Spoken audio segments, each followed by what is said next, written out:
I got freaking testicles. Jack Honey and good old Coke Zero.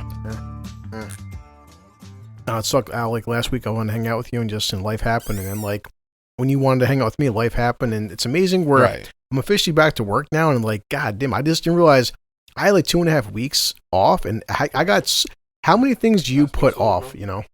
What was it? What? The soda. Wait, where did the soda go?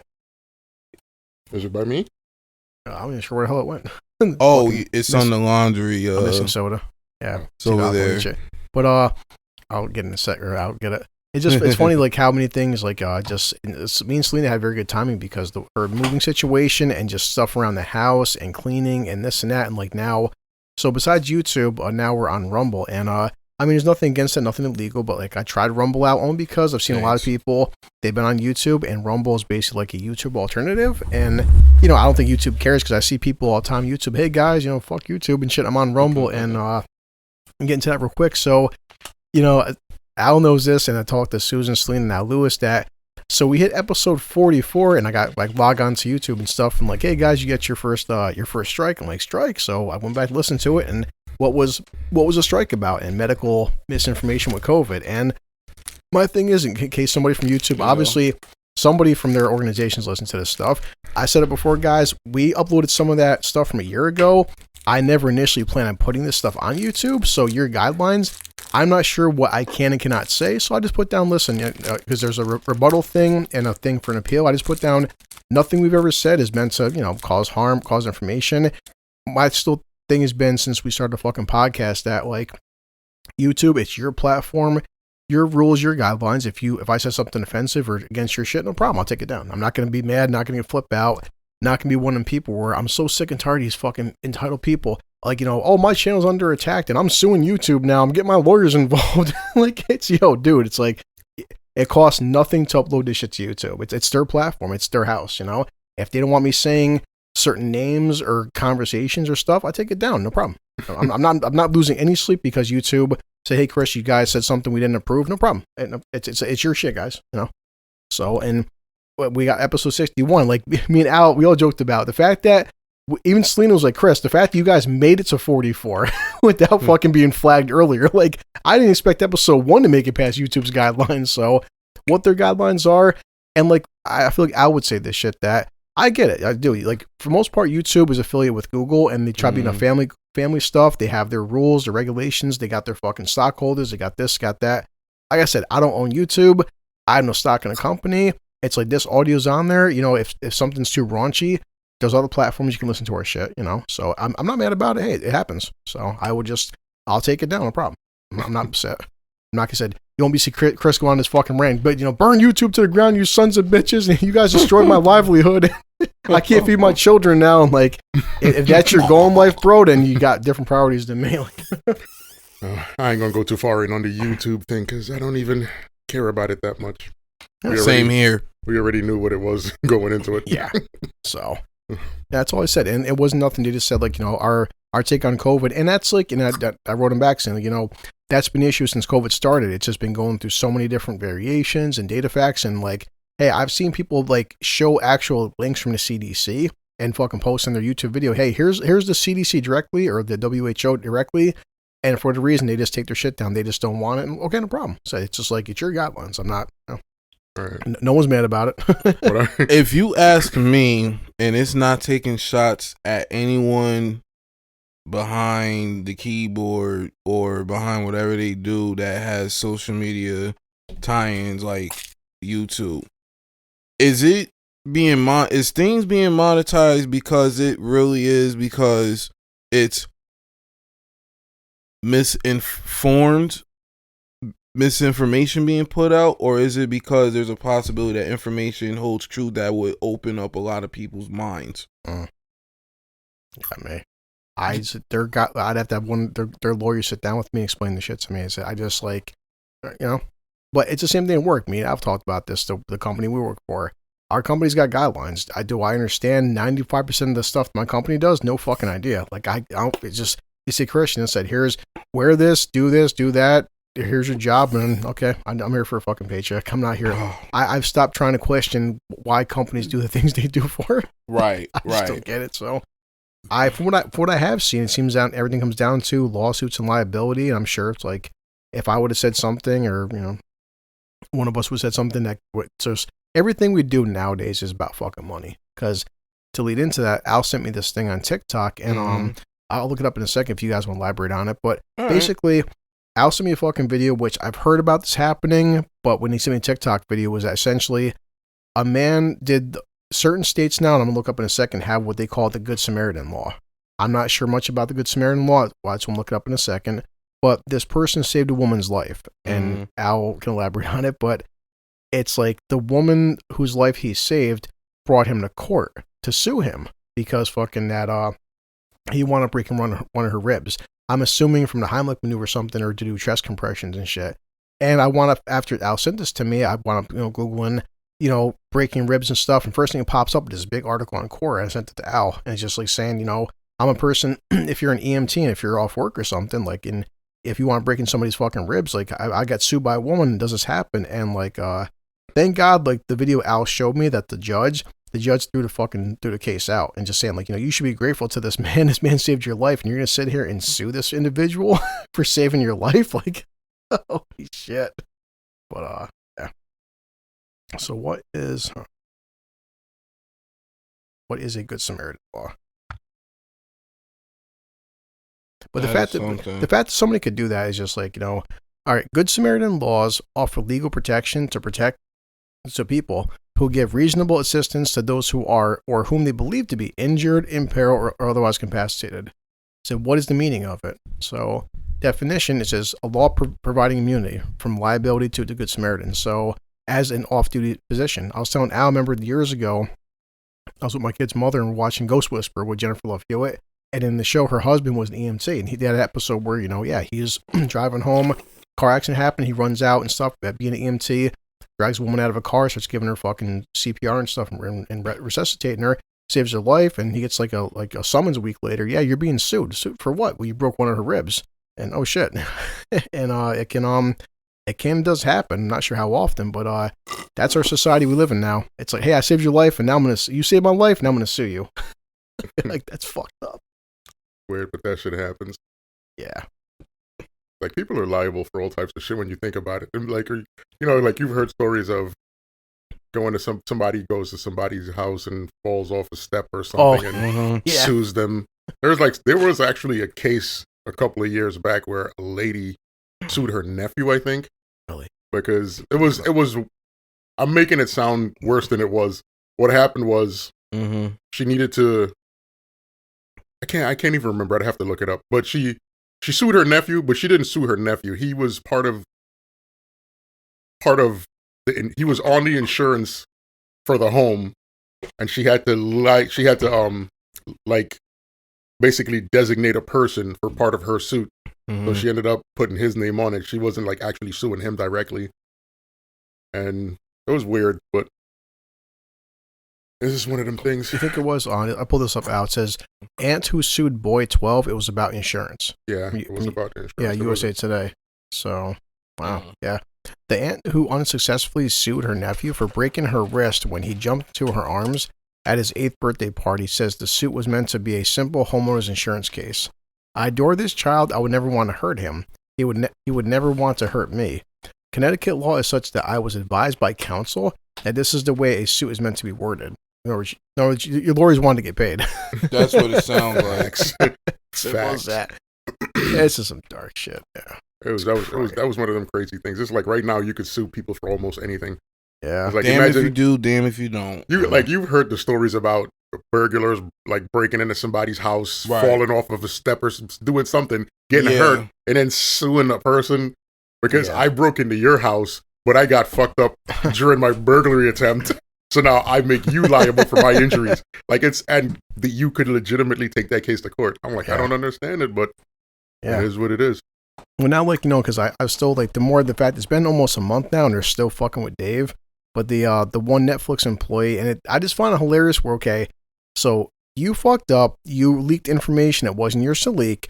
You're an asshole, and now the trans employee that leaked the information is now trying to sue Netflix. It's like, how are you trying to sue Netflix when you leaked their information? They fired you. What's there to fucking sue? Like, this is America, and you could sue anybody for anything. You could. I could literally sue you because I don't like the sound of your voice. That's how crazy this country is. You might not get anything out of that lawsuit, but you could sue somebody for that. This is where we're at in this country. Yeah. You could literally sue anybody for anything. It's retarded. Yep, I can sue. Frivolous lawsuits swinging everywhere. Sometimes people fucking launch lawsuits they don't even really expect to win. They just launch them to waste time. Right. Like waste your time and waste your money. Like, it's crazy. But it happens. They probably do it to feel important in some way. Yeah. It doesn't carry weight when they do it, but it's no, it don't. It does not. I got a topic I want to talk about though. I want both of you guys' opinion on this. I sent the whole story to you earlier. Yep. With the girl who was dating, like the whole story is, and don't quote me, this is not verbatim, this is just what I could remember from the story. But apparently this girl was dating this guy. They were engaged, about to be married. He had a best friend that was a female. He was really close with his friend, and it was making his girlfriend, fiance, uncomfortable. She wanted him to not spend as much time and not be as close with the girl. So they got to a point where they was having a party, and she was upset about something that the girl was doing. So she got into a big fight with the girl and asked her to leave. The boyfriend got mad and asked everybody else to leave. Then he packed up his stuff. They got into a fight. She told him to get out. He packed up his stuff and went to stay with the friend. So she didn't hear from him for a couple of days. So she went over there to look for him, found him with the friend. He told her, pack your stuff up, get out of my house, we're done. Right? So then she's upset because she doesn't know what to do. She's got a kid from a previous relationship. Yep. She doesn't have any place to go. She's mad because she thinks that this guy is ready to throw everything away and choose his friend over her. And they were supposed to be in this relationship where they were going to get married and have kids and all this stuff. And my question is, do you think he overreacted or was he right? Now, to bring this up, Alex, I'm looking at it right now because the TikTok video you sent me, it's 3 minutes long, but the girl, she zooms out and she shows the actual, because this came from relationship advice. And yeah, I can read this saying that I, 36-year-old female, kicked out my fiance, 37-year-old male, after a fight over his female, 34-year-old friend. I don't know what to do about his response. So her fiance, Chris, of course, like, Selena hears this, like, so her and her fiance been together for about a year and a half. Okay. We got engaged a few months ago and we're planning a small wedding in December. Not uncommon. A year and a half is, people have been engaged after a fucking week, so that's not, So this day and age. We have talked a lot about starting a family soon. Okay. So Chris has a longtime female friend named Rachel, which many of us fucking do. Like, again, ladies, it is possible for some men to have female friends and not want to fuck their brains out. It's rare, trust me, but it does happen. But it's possible. Yeah. So she lives part-time in another country. Due to COVID, I didn't get to know her that well, though Chris has always told me she was like his best friend.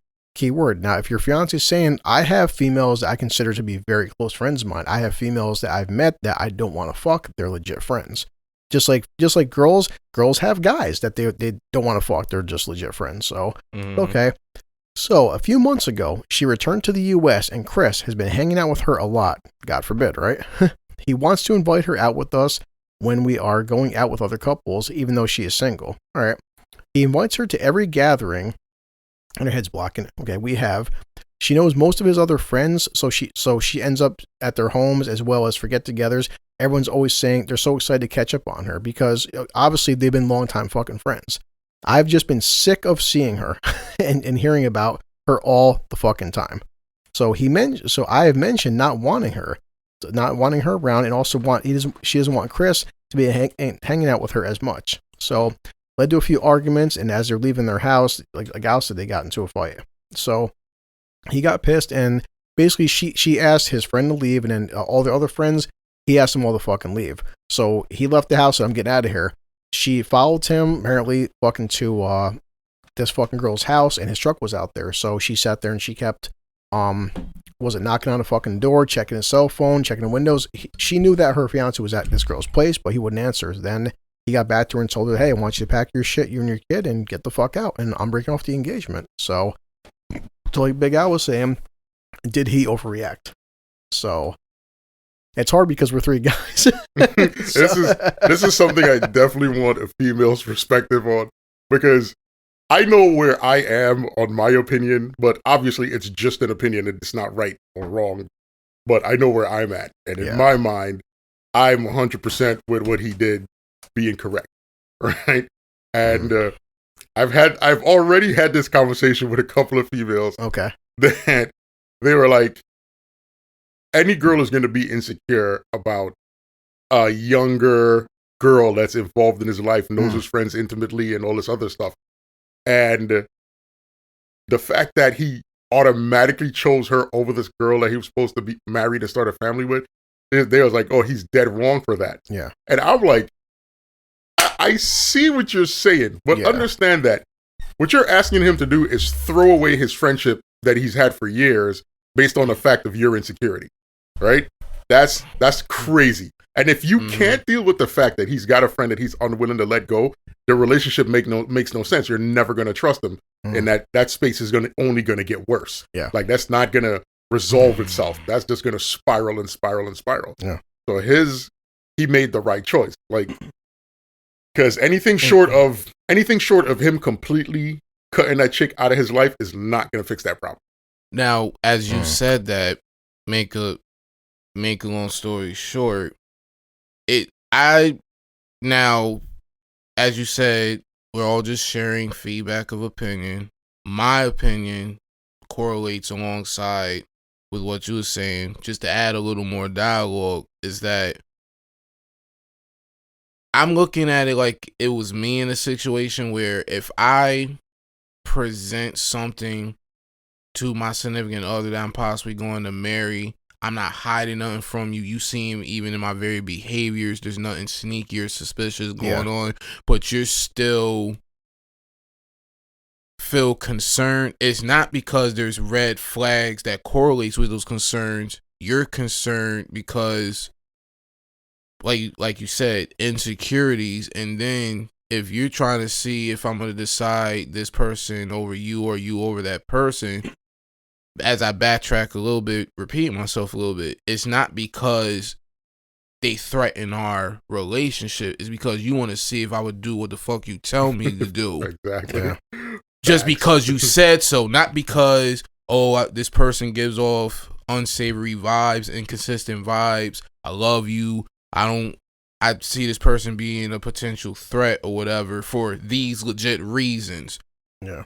There's an old saying that goes like this: how a person treats one thing is how they treat everything. Meaning on a patternization level. If you are mistreating or jumping the gun or jumping to conclusions that don't exist, and I already gave you all the space and credential information with receipts to back it, and you still running the other direction, that's gonna make me wonder if you're doing this where I'm actually being sincere to you, for you, and with you about something or someone over here, and this is how you're acting.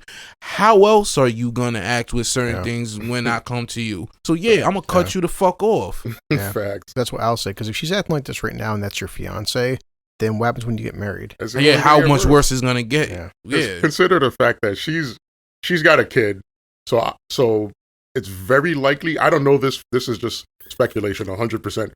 It's very likely that she's still communicating with the father of her child, right? Because he's in the kid's life, probably paying child. Well, she said somewhere in there that the father barely pays any child support. Yeah. So he's probably paying like the minimal amount of child support, but he's still active in the kid's life.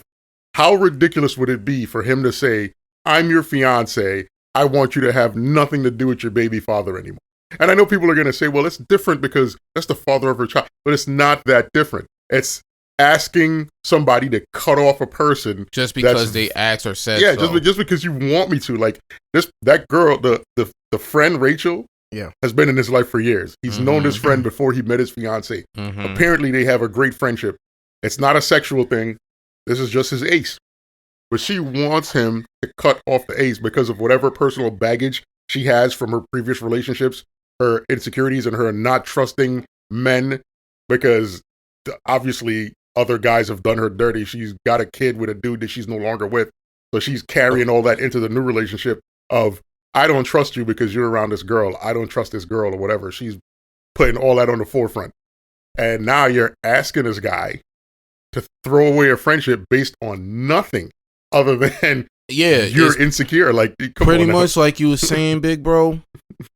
I want you to cut this person off because of what this person before you did. Exactly. And that's very common. Yeah, I'm reading the second part, sorry, because the first part got cut off. Not to cut you off, bro, because I do want to hear more. I noticed that this is how toxic it has become when it comes to friendships and relationships these days. There's also another saying that goes like this. It's been said, when thinking about it logically, that men don't cut off good women and women don't cut off good men. But in the type of world we live in, there's people that be cutting people off or writing them off left and right, even people that has proven that they are generous and sincere beings. There's people who, I've actually, no lie, not to poke fun at it, but the absurdity in itself makes it hilarious. I've actually seen and heard people write someone off or cut them off because that person was good to them. I can't stand that fucking person because he appreciate me so much. Yo, I'm like, what the fuck? It'll blow your mind how common. Listen, I've heard this from several women. Like, I don't know what the percentage of women is that think like this, but I've heard this from multiple females throughout my life, where they truly didn't want to be with a dude because, one, the dude was too nice, or two, I didn't feel worthy. Like, I didn't feel like he was such a good person. I didn't feel like I deserved him. Like that. It's the whole concept of not worthy of love type shit. And it's weird, but it happens a lot. That you're and to ping pong off of that, I want to clear this up to those that tunes into the Blue Collar Podcast movement. Being nice is actually not the same as being kind. When you're kind, you're like that with everyone, even if they may not be the same with you. When you're kind to everyone because that's who you are. But when you're being nice, that usually is out of courtesy.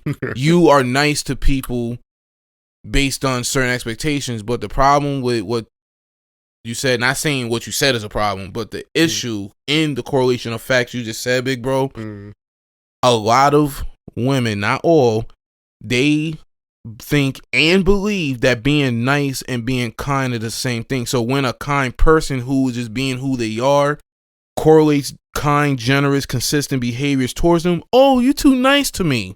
Do you realize how fucking goofy you sound when you say that? The reality of it is, right, there's no such thing as a guy that's too nice.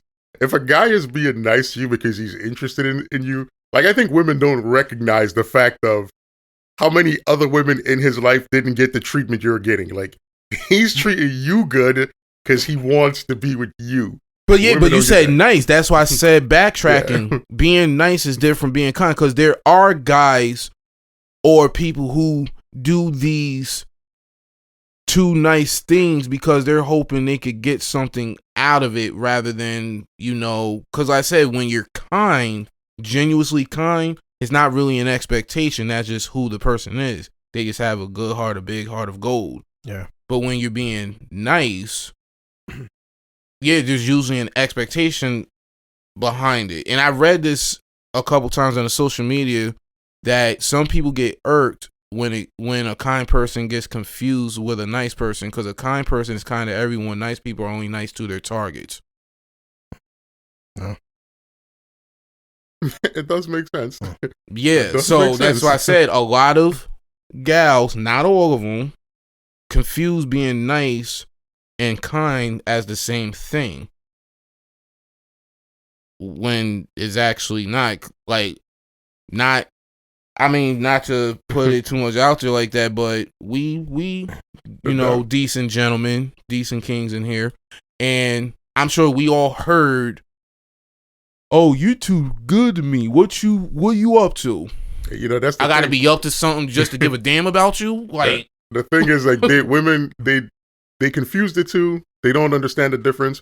But the reality of it is, it wouldn't matter if they did it because they would still see them as the same. They'd still treat them the same way. Yeah. They'd still say the nice guy or the kind guy. I don't want to be with this guy because he's too nice. Like, and it's a weird. Like, I wish I understood the mindset because I don't think well, I know for a fact it doesn't work that way for men. Like, a man will never say, this woman likes me too much, or she's too nice to me, or she's doing too much for me. I don't want to be with her. She's holding me down too much. I don't like that's not the mindset of any man, but that's the mindset of women, and it's weird. It's a weird. It's because that's because where most of us fellas are looking for the reasons why, no matter if it's from a positive, genuine, generous, or negative place, we want to find answers that make sense to what we do or what someone is bringing or doing towards us. A lot of chicks, even the most outstanding of their womanhood, I noticed they do stuff just because they can. And then when you ask them, no matter good or bad, why did you do that? I just felt like it. Yeah, you just felt like it. You ain't lying. Like, we segued a far way away from the original. Like, right? I still say that this dude, the dude Chris, was right in his assertion that it was time for this relationship to be over. Like, he told her to pack her shit up and get the fuck out. And I feel like that was the right step to take because there was no way for that to get better. And the only way for that to get better is for him to cut off the relationship with his friend that he's had for years. Yeah. But that's only the beginning of that bad situation, because how many other things are going to happen where she's going to demand that he make drastic changes? Yeah. It's always going to be do this or else. And he was smart for just nipping that in the bud right now. So, and just by that article alone, just what you read so far, it sounded like where he loved her or was aiming to love her in the right ways or the right reasons, it sounded like she only loved him for how he treated her or dealt with her. She didn't love him for the person who he is. It's like Chris Rock and many other people have said before that men are only loved for, like, conditionally. Only women are loved unconditionally. We could love, like, we don't have the same expectation for women that they have for us. Like, I agree. You've never, and no man has ever dated a woman. Well, let me not say that. Let me not speak in absolutes. The majority of men running around aren't looking for a woman for the material things she could bring to his life or for financial gains that she could bring to his life. Women, on the other hand, look at men that way. Women look at men as in, what can he do for me? Financially, materially, like, can he get me a house? Can he get me cars? Can he do? So it's like, it's just a different, the standpoint is just different. Pretty much, I'll say these two parts, and I want you to tune in more to the article if you're still looking to it. Yeah. Most guys, even though no one is perfect, none of us are, we have the what have you or what you can do for me, where a number of ladies and, well, I would just say females, because ladies, when you get into the breakdown, ladies don't actually get down like that, what we're talking about. But females, most of them, not all, while we have the what have you done for me, where they have what have you done for me lately. And you know who actually set it, that mode that a lot of people don't like to talk about? And it's not to downgrade anyone. I'm a big fan of hers. Janet Jackson. She came out with that song, What Have You Done For Me Lately? I noticed when there's been like trend-sending songs, anthems, or movies that came out, has set it the mode. Like, it was that. There was a Think Like a Man from Steve Harvey. That was another downfall to brainwashing our, feminine counterparts. How Stella got her groove back. It's a lot of trends that was in the media that were great in their own right, but it also caused negative down spirals for what it was meant to represent for the fellow sisterhood. I noticed that, and it's like, even though, yeah, it might have gave that certain perspective, but there was also productive and constructive things in those dialogues as well. It, like, for example, for anyone listening, no, we're not trying to bash the ladies or nothing like that. Just pointing out what most people are afraid to talk about. Like, okay, for example, how the joke for many centuries is how we don't like to watch chick flicks. Okay, there, jokes aside, whatever, there are reasons for many opinions for us fellas for that, good or bad, whatever. But one thing I've noticed, and I even asked this question, I almost got flagged for this. I said, ladies, how many of y'all actually take advice from the very movies that y'all be tear jerking from with your popcorn and ice cream? Like, how y'all be watching chick flicks on how to get a man or deal with a man or keep a man, but you like, oh, that's so beautiful, but you're not bringing that same type of element to real life situations. Yeah, there's some movies that are exaggerated, but the ones that do fit and correlate with true practicalities. And that's what I was saying. That's like me watching something about how to analyze something. Like, let's say I watch CSI, but I'm always getting in very CSI situations. Like, how am I watching a detective show that teaches how to analyze and profile correctly, but I'm always in situations and wondering why I'm getting into those situations that correlates, that teaches me how to read my surroundings, but I'm getting in unsavory surroundings, but I'm watching shows that teach you how to read your surroundings. I've noticed that with people, they watch stuff that teaches you how to deal with the world accordingly, whatever you believe in, but then wonder why they're still with certain things that they say they're tired of dealing with. You watch, and that's why I say I say that to say this.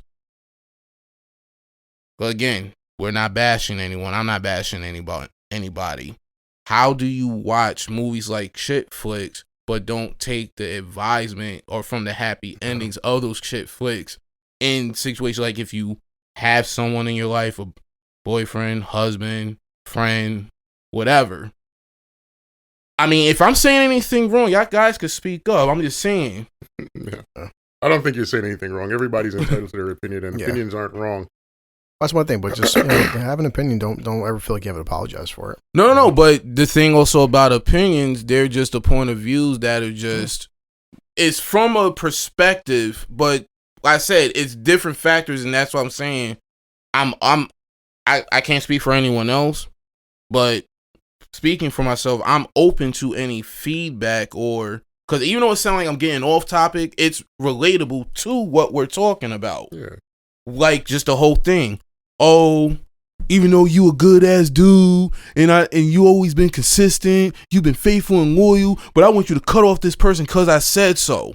Yeah, but everyone has generalizations though, because like I was just saying earlier, when say no guys, like obviously Al can't speak for every fucking man on the planet, but I agree with him that like in my lifetime when I say things like I'm with Al, like I've never met a guy ever just Chris, like I care about. It's always happens with females. Like we look for a woman. Like, do you care about how much money she makes, what kind of car she drives, what kind of house she has? I'm like, no. How big are her titties? How fat is her ass? I'm pretty simple. Okay, that's all I really care about. I'm sorry. Like, am I shallow? Yes, I am. I'm fine with that. You know what's crazy about it, right? It's like when a woman look at a man, like, and I've had conversations with girls that said this to me, like I could size up what I think a man is worth in a couple of glances. I could look at what type of shoes he's got on, the brand of pants, his shirt, his tie, where his hair is cut, right? A woman will assess you. Some women will assess you and try to guess what your life status is, the kind of money you make from the way you yes guys, facts. I've never done that in my, like I've never looked at a woman and wondered how much your shoes is worth. Like a woman could walk into any clothing store anywhere, buy anything, like on average, a chick could walk into a store, spend like $20, come out of there with 37 outfits. Like, right? No dude is going to be like, I don't want to be with this girl because her clothes is cheap. Like dudes don't, I personally never have operated that way. We don't look for perfection. Well, guys, I say guys of substance. gentlemen of substance. We don't look for perfection in our ladies. We just look for the effort that you take care of yourself. We could look past the flaws because we all flawed. But for, like you said, for some reason where we're like, hey, we could take whatever comes with it and we'll improve from there when we working together. Where a chick is more like they want us to be the perfect specimen right off rip, but want us to ignore where they're still an unstable experiment. As harsh as that sounds. That's funny. I just mentioned that. Also, with clothes, like, how many times past few months, Selena's like, Chris, I'm taking your son out clothes shopping. You taking clothes shopping because you know where I'm going to go?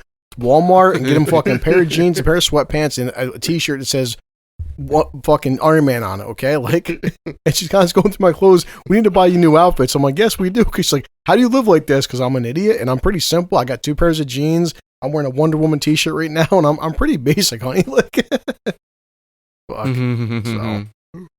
Well, yeah, trying to finish like the rest of the article because like she moved her head out because I summarized it, but I just want to read it officially because people never know nowadays. But it just says that yeah, I mentioned not wanting her to come over and not wanting Chris hanging out with her so much. This has always led to arguments, and the other night one broke out and she was at the house. I told her she needed to leave, and then she did. Chris then got pissed and then asked our other guests to leave, including her work friends, to leave, and blew up saying I don't get to control who he is friends with, and I have no right to kick people out of his house. I told him I now lived in the house too, so it was just as much mine, and told him if he had a problem, he can get the fuck out. So that there's a power struggle because, like, okay, if you moved into his place, technically you're not married yet. Technically, this is shit. So he said, you know what, fine. Then he packed a bag and he left. I was shocked. I spent the next 3 hours or so crying. Tried to call him and text him. He was sending me right to voicemail. And then, of course, she gets her phone and checks his location. Lo and behold, he's at his friend Rachel's house. I get into the car and drive over, and yup, his truck is there. I knock on the door and no answer. I kept knocking and also knocked on a few windows. Finally, he answers and has obviously been drinking. He tells me I need to leave or he's going to call the cops. And tells me I have 30 days to move out and he's done with my shit. Then he says, Then he sends a text message saying how he wants to. I need to leave my ring when I go. He will not be coming back to the house until I'm out, and I will be responsible for any damage, so don't destroy it. So, yeah, that whole situation, it's like, oh, man, stuff Al was saying, like, so many people go through this, guys and girls, because I want to pause it, like, okay, off the bat, obviously she has a fucking problem with this female friend, right? I would ask her, because there always is 2 sides to every story. First thing I would say to her is like, okay, are you this way with his male friends? Or so is the fact that, are you pissed off that he's spending too much time with a friend, or is it because she's a female off the bat? Because some people, we've all been there. We talked about this before the podcast, Lewis. Yes. And I talked about this with Al. I have a girlfriend now. Carlton has a wife and shit. I don't spend as much time as, like, say, with Al or you or Junior as much as I used to because I have a girlfriend at the moment. Sometimes, there's been times where men, women, husbands, wives have broken up because, like, listen, nothing wrong with hanging out with the fucking boys, having some drinks and shit. But, like, if you got a girlfriend, don't see your girl one day every 2 weeks and spend all fucking day on Xbox and blowing off your girlfriend. At the same token, don't spend 99.9% of your time with your girlfriend blowing off your friends. There's got to be a fucking balance. Absolutely. So this guy, Chris, I mean, because I always like playing devil's advocate, was he spending too much time with this fucking new chick, or was she being a fucking jealous, obsessive, kind of insecure freak? I'm not sure. But I do agree with what you guys are saying. You also can't dictate who his fucking friends are, male or female. Now, when you read the article before, I started going a little deep with it, unintentionally, but it had to come out. It was said in the article, as you read, where he was proving his sincerity and loyalty to his now ex-fiance, he said, yo, we can invite my best friend over, when we are out. Yes, it might have been like a couple's date, but where his ex-fiance wasn't looking at it, like, why are you inviting her and she ain't got nobody? What if she meets someone that might be the love of her life during your fiasco outing? Maybe he's trying to do Max Mansion in a sense to make sure, that special someone or that decent guy that might be perfect for her, his best friend, she might meet that special guy out and about. Yeah. So by him inviting, saying, "Yo, let's invite her," out with us, so where some might think he was exaggerating, excuse me, and this is something I want to point out right quick. Many of us as gentlemen, whether it's right, wrong, ups and downs of indifferences, before we actually take the high road to step away from the person that may be our significant other, we 9 times out of 10 have correlated, hey, whether good or bad, this is what's going on, this is what that is going on, letting that person know, to reassure them you don't have nothing to worry about. And I'm pointing this out for a reason. It's the stereotype that men don't communicate. There's men that communicate, but there's also women who don't like to listen, even when the communication is present. And when fellas that does communicate and not afraid to open up about their feelings or vulnerabilities to their woman, and that woman don't take heed, all right, I might not agree with what he's saying, but he ain't lying to me. He never was lying to me. He's actually putting me on game, and maybe I should take that as a sign of he really is trying to show me he's in it for the long haul, whatever.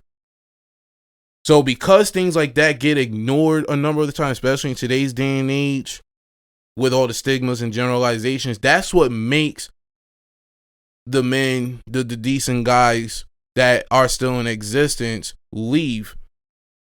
Guys like that don't leave because they didn't care or didn't give a damn about the relationship.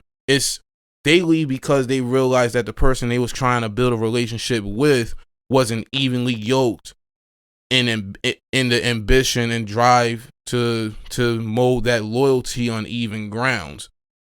So when a guy that, like the guy that what it sounds like on the article, he didn't leave because he didn't want to be in a relationship. It was one-sided efforts. Like, he was already bringing it to her. Yo, babe, that's not what it is. Yeah. If you want me to prove my loyalty and point to you of innocence on all sides, let's invite her out. You know I'm with you. You know you with me. Let's bring her out. And you're still questioning and doubting what he's actually saying and willing to prove to you. That's what made him leave. Just by that article alone, that was a major red flag to me, amongst other things. Yeah, it does insane. Like this last paragraph says, I'm at a complete loss. This was a man I was going to marry. A man I loved. We were going to have kids and a family because, like I was saying, she's mentioning she's at a major loss to her own bullshit. Lack of accountability. He has a great job. He's handsome, smart, and funny. Then this woman reappears and basically destroys our lives. He seems like he doesn't care. I don't know if it's because he was drinking, but I felt like I challenged his friendship and he chose Rachel over me. What do I do from here? I have nowhere to go. I can't afford my own place. I only have a part-time job right now because I was planning our wedding and have been taking care of my 7-year-old daughter, who is now about to be homeless too. Her biological dad barely pays child support and no alimony. So I have a quote that goes with all that's been said in the topic and the relativity of it. When you ask and pray for someone that is a sincere, good person, and you finally have them, man or woman, what the fuck you doing overthinking their sincerity? Overthinking only applies when you know that, or know there's a possibility there is unsavory circumstances involved or unsanitary events involved, someone not being consistent, someone that's not being honest, or you catching subliminals of dishonesty. Just by that article, she just said this dude was communicating with her and she still overlooked it, and she now wondering why I'm lost. How you lost to your own bullshit? You just said you overlooked this good man's goodness when he was trying to prove to you you got nothing to worry about. And you still overlooked that. He wasn't just telling you, he was willing to bring receipts and prove, yo, maybe y'all can get to know each other, become BFFs, whatever. Or like I said earlier, backtracking. Maybe in our fiasco, spending quality time dating or whatever, or doing group dates or couple dates, she might meet somebody. Yeah. But see, I notice people who only think through their feelings and knee-jerk habits, they only look at what's in front of them and not what the possibilities is ahead of them, even when it's presented in front of them. That's what got her kicked to the curb. Well, it's like I feel like he dodged the bullet there. Yeah. Because Al said this in the past plenty of times that like, I mean, how many like 20 episodes or so, Al's been saying this, that like, if you're upset, if you're a female and you worry about your man and stuff, like you are not going to fuck him into being loyal. It's simple as that. You know, if he wants to cheat on you, he's going to cheat on you. It's a fact of the nature of man. Yeah. Like when a man likes a woman and when he's emotionally connected to a woman, that happens outside of sex. Like a man is going to like you, period. And sex is just going to be the thing that. The add-on bonus. Yeah, it's just like an add-on bonus. Women are different because a woman, you can fuck a woman into loving you as a man. If she doesn't like you in the beginning, she just kind of likes you, whatever. You take her home, you give her good sex, you do that a couple of times, and all of a sudden she's connected to you, right? And you could build a connection on that based on nothing but that from their point of view. For a man, it's different. A dude is gonna like you, period. Like a dude could be 100% into you without ever having fucked, or legitimately not knowing if he's ever gonna get to fuck you, right? He's gonna be in a space where he wants to fuck you, he's hoping to fuck you, but he doesn't know if that's gonna happen, but he'll still be into you. Yeah. Women, when it comes to sex, women have like a more definitive outlook. They know sex is gonna happen. Because if a woman wants to get laid, she's gonna get laid. Yeah. If a dude wants to get laid, some guys figured out the formula where I could get laid if I want to. Most guys are just bouncing around like, I hope I get in. Like, right, facts. Facts. So it's just different. That whole dynamic is different, but because that's the thing. It's like, supposedly this girl Rachel, he was been friends for this woman for years. It was a quote unquote best friend. So it's to his fiance. It's listen, if he wanted to fuck this woman, he's had years and years and years to fuck her. If he wanted to be with her, he would have been with her way before he met you. Fact. That's the thing, and that's why I was saying when being thought about logically and reasonably, you didn't just point out valid points, and so did Big Bro Al. But like you said, the opportunity was there way before the ex-fiance came in, and this is why I was saying logic versus feelings. When we all got feelings or have moments where we can be emotional, depending the person. But in this case, she was always looking at the moment. And this is something I've also learned when a person is insecure like that. Even a person who's sure of themselves on a generous level. Pretty much when you're generous, you are mostly reflecting what you reflect. But when you're not a generous person or insecure person, you will deflect what you reflect. Because think about it. If you guys are showing me y'all not bullshitters. Y'all don't have tolerance for bullshit. Y'all always about your shit. Y'all always about real shit. So why would I question y'all on bullshit that you proving you anything but about bullshit unless I'm being the bullshitter? I just ain't said it out loud yet. Yeah. There's all types of reasons people do the things they do. Like, I know in a perfect world, we could live by that philosophy where if I've never seen you do something stupid, I could safely assume to not expect stupid shit from you, right? But if I see you consistently doing dumb shit, I could safely assume to expect dumb shit from you. Yeah. But in the real world, you can't operate like that because people have all types of different that is true things going on in their own mind or whatever perceptions they have. Like this is a thing I've experienced in my life, right? I know people that will see something, but what's the best? They seen it, but they don't look at it. Not quite that. It's okay. I'll put it in the simplest way I could put it, right? For my own, to make it easy for me to explain it. Go ahead, bro. Imagine working with somebody, right? Yeah. And seeing that person do the same thing at their job every day, right? Without fail, consistently, flawlessly perform the same task. And then come to work one day and have a conversation with another person and say to that other person, well, I don't know if this person is capable of doing this job.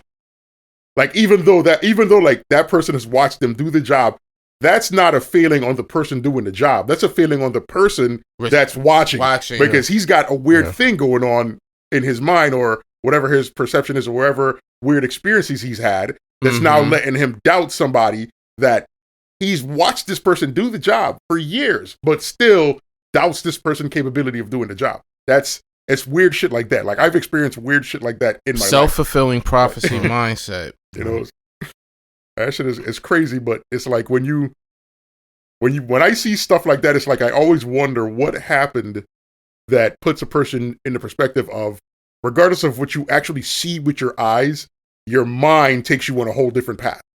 Right. And it's like, it's just a weird thing to see. Their mindset and their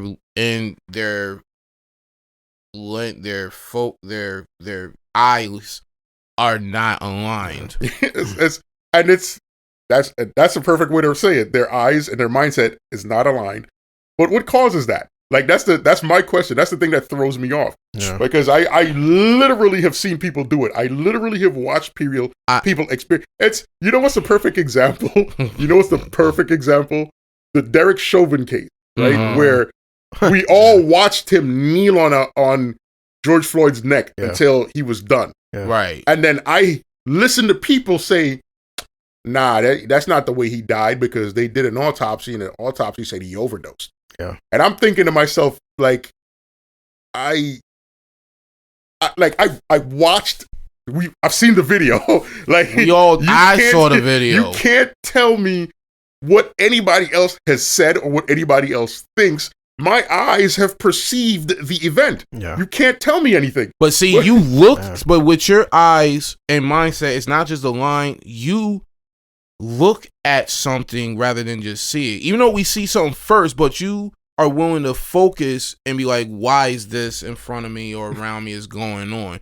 Most people see, and like to ask to what you said, speaking from a humble opinion, I believe a lot of it has to do with what we deal with in everyday life. Some of us try to resolve our hardships while others just have that it is what it is. But then when something, like you said, that is generous or sincere, like work ethic or credentials of ethics, where it's dead in front of them, yo, this person be busting their ass and been holding it down for years, but still come out with this. Like you said, I don't think this person is capable or credible for such and such. That reminds me of a concept I've learned as a kid, where something is wrong when you could say ice cream is one of the best one of the tastiest things in the world, and someone just come up to you, what the fuck you got against ice cream? I didn't say I had anything against ice cream. Where did you get that? That's what I got from that great analogy you said. Like, and there's a lot of people, unfortunately, that's roaming around like that. Yeah.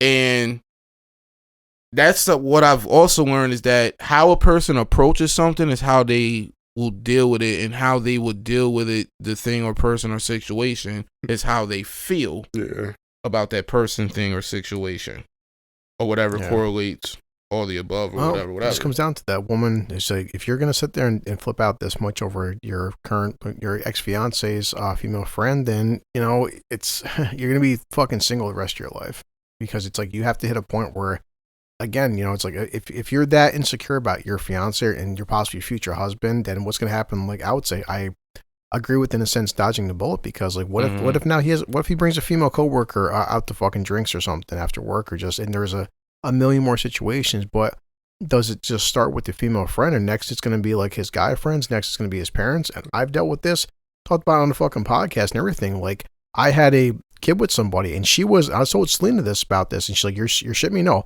At one point, my son's mother was giving me attitude because my dad at the time, my father was spending so much time with my son. Well, your dad's around our son too much. It's his fucking grandfather, you sick psycho bitch. My dad loved his grandson. He spent 7 fucking days a week with his grandson.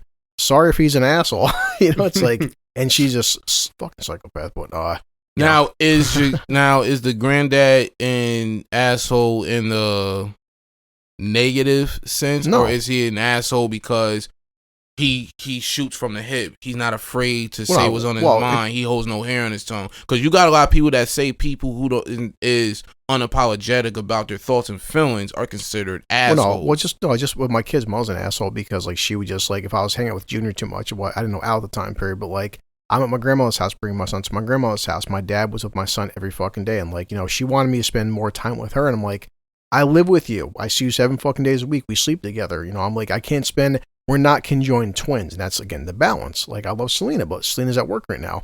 Me and Selena, we're together every day, but like, I go to the gym, she goes to the gym. It's like she's at work, I'm at work, but it's never been a problem with me and Selena not spending enough time together. My kid's mother would sit there and be like, you're spending too much time.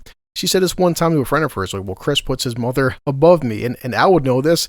Yeah, I put my mom above you. Because you, obviously, which we broke up, you're fucking replaceable. I hate to tell you. I have one mother. I mean, sorry, sweetheart, but, and I told this to her, and this was part of, like, after a breakup, like, listen, Junior's not here. I've known Junior since the kid was fucking 5. I've known him till, like, hopefully one of us fucking dies. Al's a newer friend. I'll know Al forever, and I love Selena, and she might hear this, but Selena, I love you. You're amazing, but, like, I hate to say the cliche, but, like, bros before hoes. I'm sorry, but, like, I mean, I've known many friends. There's only one Big Al, only one Lewis, only one Carlton, only one Junior. Like, I've had plenty of fucking girlfriends, but, like, I don't. But the point is, I would never ask any girlfriend or wife to put me above her parents, because that's fucked up. I would never ask Selena, like, hey, Chris, this is my friend Chanel. I've known her since I was 5. Well, fuck Chanel, I'm your boyfriend now. I'd be an asshole for saying that as well. On the same token, have the respect to say, don't think I love you, you're my world, but, like, you don't come before Junior or Big Al. I love you, but, like, again, if we break up, Al's gonna be here no matter what. Like, you and me can fucking break up, that's it. But so it's gotta be a balance, and this woman sounds like overall, yeah, she's flipping out. Like, you can't dictate to this man. If this man's, like I would say, has known this woman for years since your childhood friends, and she's only a friend. If he wanted to fuck her, he'd be fucking her. He wouldn't be with you, sweetheart. To continue being straightforward and to the point to this great dialogue, I've learned that if you can be insecure around someone who brings security, it goes deep. It's not just the fact because someone else did you wrong or messed you over or effed you over. 9 times out of 10, you ain't put the footwork to resolve those baggages, that you willing to put that in a current event with someone who's showing they appreciate you. And what it boils down to when it's all said and done, if you could be insecure around a person who's bringing you security, it's not necessarily just because of your past. You know that there's a better catch than you. Because think about it, if I'm around someone who's showing me they put me first, they're considerate, they're faithful, they loyal, they got a sense of humor, not just when I'm in front of them, but privately, even when they're not around me, they're holding that same energy. Yeah. And I'm still like, what the fuck you doing me right and shit? It's probably because I know that I'm not right within myself, or to be able to reciprocate or correlate the rightful things they're bringing to me. So I'm going to complain due to the fact I ain't addressed what I'm complaining about myself. Yeah. And that's what a lot of insecure beings do. Even though they'll say, it's my past, I've been through so much. Well, I got a past too. But do you see me bringing my past shit to you? That's true. Hell fucking no. Sometimes it's insecurity and sometimes it's entitlement. Because I know it's definitely both. Lately, I've been watching like a lot of scenarios play out where I'm beginning to realize, like, the modern woman in 2021, the level of entitlement is through the roof. Like, I watched this whole thing where this guy was essentially explaining to these women that men shouldn't date women that already have kids. They should find a woman without kids and seek to start their own family, right? As opposed to picking up the slack on some guy that, did the do and moved on. That's a whole debate in itself. Excuse me. On that particular topic, I'm going to hold my opinion in, right? Mm-hmm. But I seen this girl put this post up where she was saying that real men would take care of women and their children and not need to go out and start a family of their own. Oh, let me tell you how that triggered me.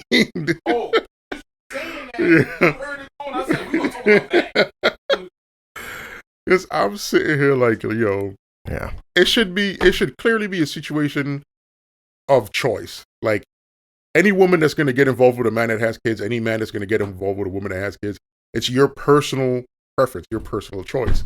But to say that a man isn't a real man if he says to himself, nah, I don't want to date a woman that has kids. I want my own family. That's fucking ludicrous. It's so ridiculous. It's out. It's just, that shit had me just upside down with the bullshit. Yeah, well, we said that before for Lewis Gets Back, that like, I don't know, it's like societal standards go both ways. There's certain societal standards by men, certain societal standards by women. Yeah, I mean, I agree. Like, I've never ever met a girl since I'm a single father, and I just never known a guy who had a kid or kids and asked, like, he meets a woman and he expects this new woman to raise his children and buy shit for his children. But I've dated women who have had kids. Because you're headed down the path that I was going down, like right now. Because this is the thing. As a man, if you have a child, you got a baby mother. Yeah. Your interaction with your child and your baby mother, you could meet a whole nother girl, and you could be 1,000% with her, never meeting your kid or not ever doing anything. 9 times out of 10, she's gonna want to, right? Yeah. She's gonna want to meet the kid. She's gonna want to be involved. If she loves you and she's in your life, she's going to want to be a part of your kid's life. That's a natural thing. But no man is out there. Like, we have a completely different mindset. No dude is looking at a new girlfriend, potential future wife, and saying to himself, I expect this girl to, like, come into my kid's life and be my kid's mother. Or I expect her to carry whatever financial burden that I'm going to have, or that this kid is going to have in our lives. Women expect that. Women expect, like, if she has kids, and you start dating her, she fully expects that if you come into her life, you got to carry some of the weight. You got to partially parent her kid. Yeah. You have to financially be available to her for the sake of her child. It's like they have that expectation. So some men will choose to be a part of that, and there's nothing wrong with that. Yeah. But for any man that says, I don't want that, if I'm going to have the financial burden that a child is going to be, I'd rather it be my own biological children. That's perfectly fine too. Like that, fine. That shouldn't be a concern. It makes me angry when I hear females saying, "Oh, he's less of a man because you can't take care of me and the children that I've had with another man who isn't currently taking care of his own children. You want to come into my life and you can't take care of the offspring I've had with somebody else? Yeah. You're not a man." That's an insane fucking conversation. Yeah, I agree. I do agree. Like you said, if I choose, if a guy like me, if I meet a girl and I choose to help her raise her kid or something, that's my choice. It's a choice. It's your choice. It's a fine choice to make. But I do understand the fact that some men are like, listen, if I'm like right now, mate, I have one son and I take care of my kid. I'm not going to, if I choose to not take care of your, like you said, Al, you're a kid by another guy, that's not my fucking son or daughter. It's like, and I agree with that. Some people want to take care. Just like, I've always said, I call one person in my lifetime. I have one dad, I have one mom. I've never been a part of the whole, like, I guess some people, the whole marriage thing is different, but like Selena's mother, I love Selena's mother. She's a great woman. If one day, whatever happened, I'll get married to Selena. Some people do the whole thing like, when I'm going to call her mom. And I get that. I'm still against it in the sense that, like, I have one mom, I have one dad. Selena calls mom Nancy. I would never ask Selena to call mom. It's not her mother. But, like, sometimes Carlton does. Like, Carlton just says, like, our grandkids. I'm like, well, Carlton, they're not really your grandkids, though. They're Karen's grandkids. They're not like, you can't say they're our grandkids, but they're not. I mean, like, that's Karen's grandkids, even though you're married. So I'm just saying, that's a different topic, but I agree with that. Like, I'm never going to call a kid son or daughter who isn't mine. That's like, when I was dating Mary had 2 daughters. That was her daughters. I wasn't going to say, this is my girlfriend Mary and our kids. No, this is my girlfriend Mary and her 2 daughters. Those kids are not mine. Here's the thing, right? And I get why some people do it. In terms of your pairings, it's a different story. If you're dating Selena and you could say, her mother's not my mother, I'll call her whatever her name is. Or Selena could say, your mother's not my mother, I'll call her Nancy. And that's fine. Yeah. But when it comes to kids, like, let's say I'm dating a girl and it's long term, we're going to get married or whatever. Okay. She's got kids. In my mind, even though I acknowledge that these kids aren't mine, when you outwardly act that way, you create a weird space between you and the kids. It has an effect on the dynamic. Mm-hmm. So if Carlton was to ever not acknowledge those kids as his grandkids, it creates a dynamic that's unnecessary, and it's a strain that doesn't need to exist. It's a lot easier and more comfortable for everybody to just acknowledge, because Karen is his wife. Yeah. Whatever issues she has are his issues. So for him to, it just makes more sense for him to say our grandkids as opposed to them her kids. It's because I promise you, if he ever did that, not only would it create a problem between him and the grandkids, it'll create a problem between him and her. Right? It'll immediately, because that's almost like putting up a veil, putting up a curtain, creating a block where it doesn't need to exist. Yeah. If I'm married to her and she's got kids, I will always acknowledge the kids as my own, even though I know biologically they're not mine. I will always act and perform as if they are. I will protect them like they're mine. I would care for them like they're mine. Yeah. I would treat them like they're mine, even though I know biologically. So it's different. It's a different dynamic with kids and grandkids as opposed to the parents. I mean, my whole thing with marriage, because I only dated Mary for a year and a half. I wasn't married to Mary, but I just because I was her boyfriend. I just said hey Chris, if I meet anybody I would say this is my girlfriend. These are her daughters. I never felt comfortable. I wasn't married, but I never felt comfortable one time saying these are my daughters, because they weren't. I have a son.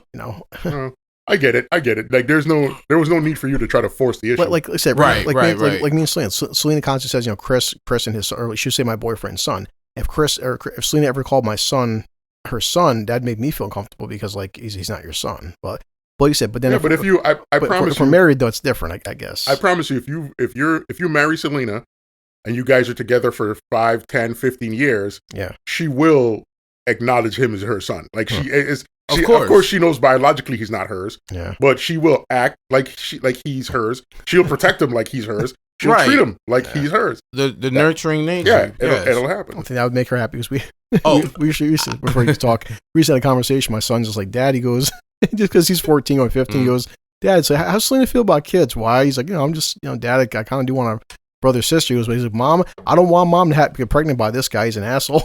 my 14-year-old says this to me. He's like, I really like Selena a lot, Dad. And I'm like, tell her then. I was going to ask something briefly, because even though I was in the bathroom, I heard the start of this, interesting topic. It's definitely a great topic. It's definitely something that's up, for very great discussions and perspectives. What I want to ask, more so, how does a person take it when children that are not biologically yours, they claim you as the dad? They know you're not dad, but I guess the years you've been in their life, the consistency and impact, they was like, we know we got dads over here and they're outstanding, but you also daddy too. And I'll say, and this is talking about years, like you said, where there's 10 plus years involved.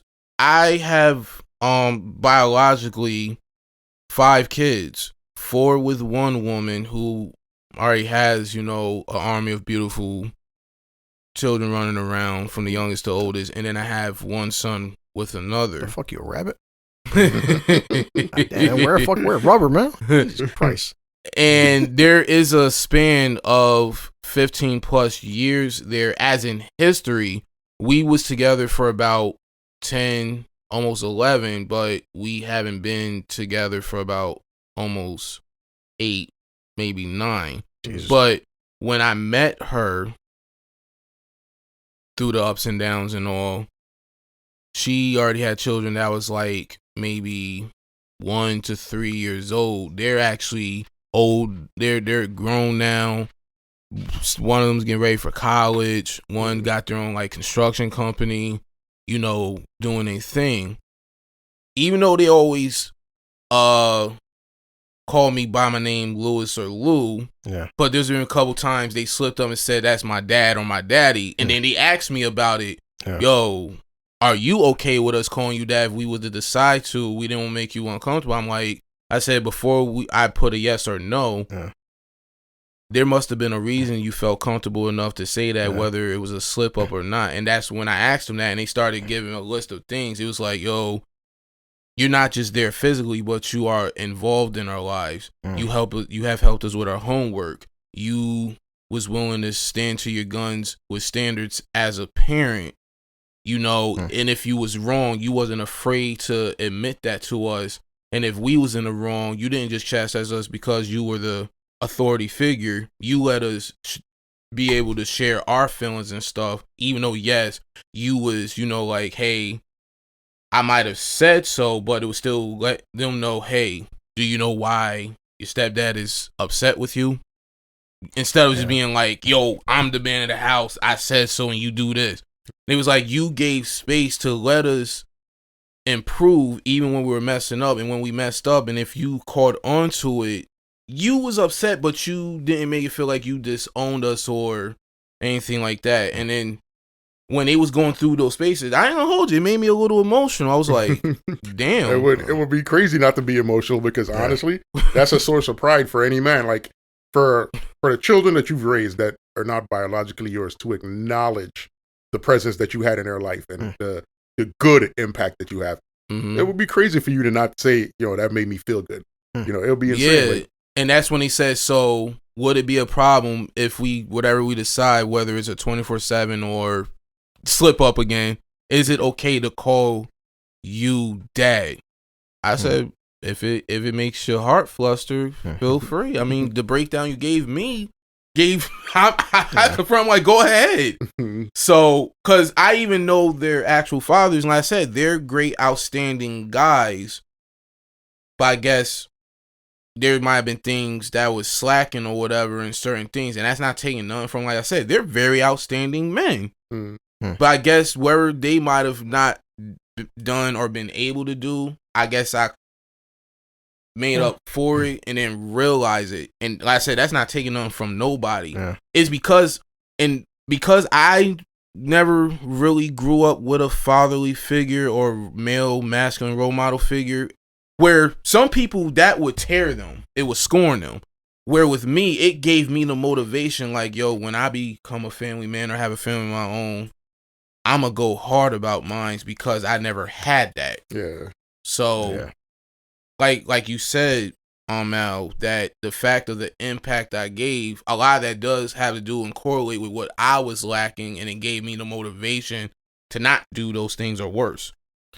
See, I mean, there's definitely no right or wrong answer. I agree with both you guys and stuff. I agree. I agree. I'm not sure. Like I know for me, because the kind of person and parent I am, if my son ever called another man dad, I'd fucking bug out. But that's because also the kind of parent I am towards him. So it's like it's like I said, I would never feel comfortable with, you know, him calling Selena mom. But like Al said, thing is, I've only been dating her basically a fuck year. It's different. If, like, I can't say what 10 years from now it's going to be like. So these are situations I've been in. Said I was my previous girlfriend. I was on with her for a year and a half, and both her kids called me Chris, and everyone's called me dad because they knew who their dad was. I was Chris. But then, like Al said, had I been with my girlfriend Mary for a decade, that's different. So you know. But I before we wrap it up, like Al, I do 100% agree with what Al said though. For any woman to say, "Well, you're not a fucking real man for to help me taking care of my kid," no. Your fucking kid's father, he's not the real man, asshole. It's not my job to take care of your fucking kid. It's not my place to jump on a PS4 game on another man's saved memory. Yo, dude, that's perfect. That's a perfect analogy. I'm gonna quote that. Go ahead. I have no copyrights. I'm just saying. I just wanted to brighten the mood up on such a deep topic. I had to throw it out there. I'm saying, like, just the one girl made that post. She was like, "Oh, you're not a man if you don't take care of a woman with kids." I was like, what? The level of entitlement in that fucking comment had me scratching my head like, so what about the guy, like Chris just said, what about the guy that knocked you up and ran? What about that guy? He's a man? That's the guy that you think is the man? You think he's some kind of special treat? You got It's crazy that they will, like, a woman will have kids with a dude and then be like, well, the next guy has got to absorb all this responsibility. He's got to do everything. He's got to. That's like the girl who's been having sex for like 20 years and then decided one day, I'm going to be abstinent. The next guy that sleeps with me has to marry me. Like, wait a minute, what? Like, why would I? Why does he have to be the exception of the rule, but the other guys who's no strings attached? Yo, all the other guys just swam through it. A couple of guys was going raw. Like, you got 4 kids by 3 different dudes, and now I gotta marry you if I want to hit it. No, thank you. I'll keep it pushing. Work it out with the next guy. I'm gonna go ahead and skip. Mm-mm-mm. This shit is crazy. Like women, that level of entitlement, like it's crazy because I've met so many like super smart women that got their head on right and doing all the right things, and then I've had the conversations with they're like, yo, why is it so hard to find a good man? I was like, because what's happening is all your counterparts, all the women out there that's like pieces of shit, they're making men feel like all of you guys are pieces of shit. Now it's becoming harder and harder because men are starting to feel like if the only women that's going to respect me are the women I dog out. Like if I try to be a good man, you're going to feel like I'm too nice and you're going to run. Or too good to be true. Yeah, you're going to run. Or you're going to feel like you're not worthy of being loved by me and you're going to do some stupid shit. Yeah. So what's the point? I could just dog you out and dog out every other girl. And what I've came to realize is, like you said, the modern type of women of 2021, of the new age and all that. A lot, even though there's always been the correlation since the beginning of time, but now that there's more of a social media that's giving, I was just saying this to the cuz Will, that I noticed, even though there was already insecure perpetrators, exaggerators, people who don't like to take fault in their faults, because now social media has been the next new phenomenon for all walks of life. It didn't just give a platform for the generous type of people to make moves and build up a flourishing life. It also gave the types of elements and types of life of individuals that's out there a platform too. Pretty much liars, thieves, stealers, all of them, they got a platform now. I'm a fuck up and I'm okay with that. 1,000 views. And you know, yo, you say that, but I shit you not. Me and my homeboy was having that exact same conversation the other day. He said to me, like, and this is something that I've heard a lot. I've heard like comedians make jokes about it. I've heard people say it. So it's not like a brand new concept, but I've heard people like we were having a conversation and he goes, there was a time where if somebody was a weirdo, they had to like keep it a secret, right? They had to like be in their house in their basement doing their little weird shit. Yes, now, because of social media, if you're a weirdo, you can jump online and look for all the other weirdo that's doing the same weird shit you're doing, start a forum, a party chat, whatever. And now, boom, it's a thing. And millions of people log into it now. And it's crazy because it's like people are now being okay with doing shit that shouldn't be put out in public. There's a hit song that's been on the radio play of rotation for a few years now since it came out. I don't remember who sings it, but I remember the chorus, the hook. Well, I'm weak, so what's wrong with that? I'm like, really? I mean, don't get me wrong. You have a God-given right to walk the life you walk, but just make sure you are prepared to take the repercussions or consequences that come with it. It's okay to admit if you're weak, if that's who or what you are as a person, but just also admit to yourself, no matter as a man or a woman, that there's going to be certain doors that's not going to open for you because of that reason. Listen, I got the perfect quote for that from the anime Black Clover. There's a quote that says, there's nothing wrong with being weak, but there is something wrong with staying weak, right? Like, that part. I ain't got nothing to say after that. In Japanese. Like being weak is fine, but you got to strive to become better. You can't just be weak, acknowledge your weakness, and then stay weak.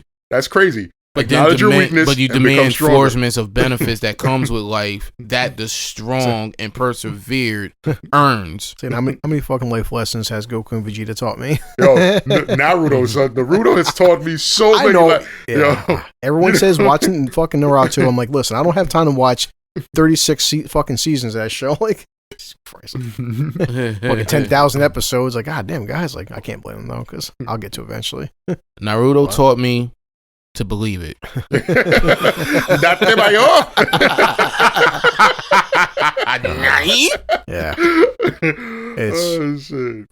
What's funny is actually because now that I'm back to work now, Al and Lewis, like I said, I showed Lewis a Critical Drinker, and I was listening to, he's doing like his, I'm like a month behind. I subscribed to him before we started up the episode. Well, so I was just catching on what they call his super chats, his live chats, because he just did like a video a few weeks back about Indiana Jones.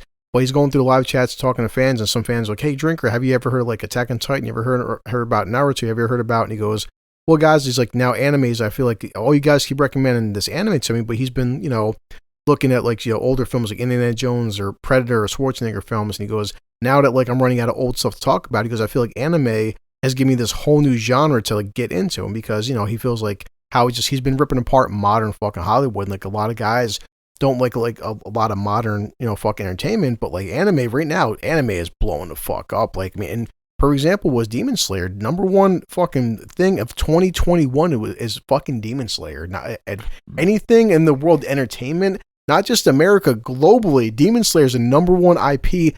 They said the fucking past couple years it did like $7 billion fucking dollars in merchandise. Like, I think it was about above 7 billion. Yeah. And it's like everyone's like, why? Because Japan, like, so you pop in Dragon Ball Z or Naruto or fucking like Attack on Titan, you just watch some shit. I don't care about, LGBT stuff or this and that. You just watch anime. It's just, good versus evil. My take on it is that it's not just Demon Slayer is a badass series and franchise in itself. The story is legit. The fights are legit. Their powers, their way of, life lessons they put in their episodes is legit. And then you got to also add this cherry on top. They got a super villain that looked like one of the greatest fucking entertainers that lived in our time. Yeah. Michael Jackson. And that dude is a bad motherfucker. Not just Michael himself, but the super villain in the show is a problem. I'm just like... so, and not making fun of anyone that passed, but many of my different perceptions, beliefs. I was looking at myself, if there is a life after this life, I wonder where we go. And then when that show came out, I'm like, so that's where he went after he left here. He was like, you know what? I'm going to anime. I'm gonna embody anime. And I'm gonna be a villain too, and I'm gonna be good at it. I'm gonna be the best there ever was. Right. That was a good time to kill. Thanks, Al, for breaking down that topic, because I'm sure that anything it'll piss people off. But if we had more females, I would ask their opinions. But overall, we're gonna start bringing females over to the podcast, man. I do feel like that is it's definitely. I would love to have that. We have societal standards, Saying Selena, she should be here, she's working, but anyway. But speaking of that, because I wanted to ask both of you guys, I was thinking about Al, and then glad Lewis popped on. Because we've been following it, and it's been a couple weeks since we've been here, but officially, and Selena asked me a very uncomfortable question, which I actually want to say for the podcast to get Al Lewis's feedback on this. So now everybody who's not living under a fucking rock knows that the whole Gabby thing and Brian Laundrie is over in a sense that he's dead. So they found his fucking body.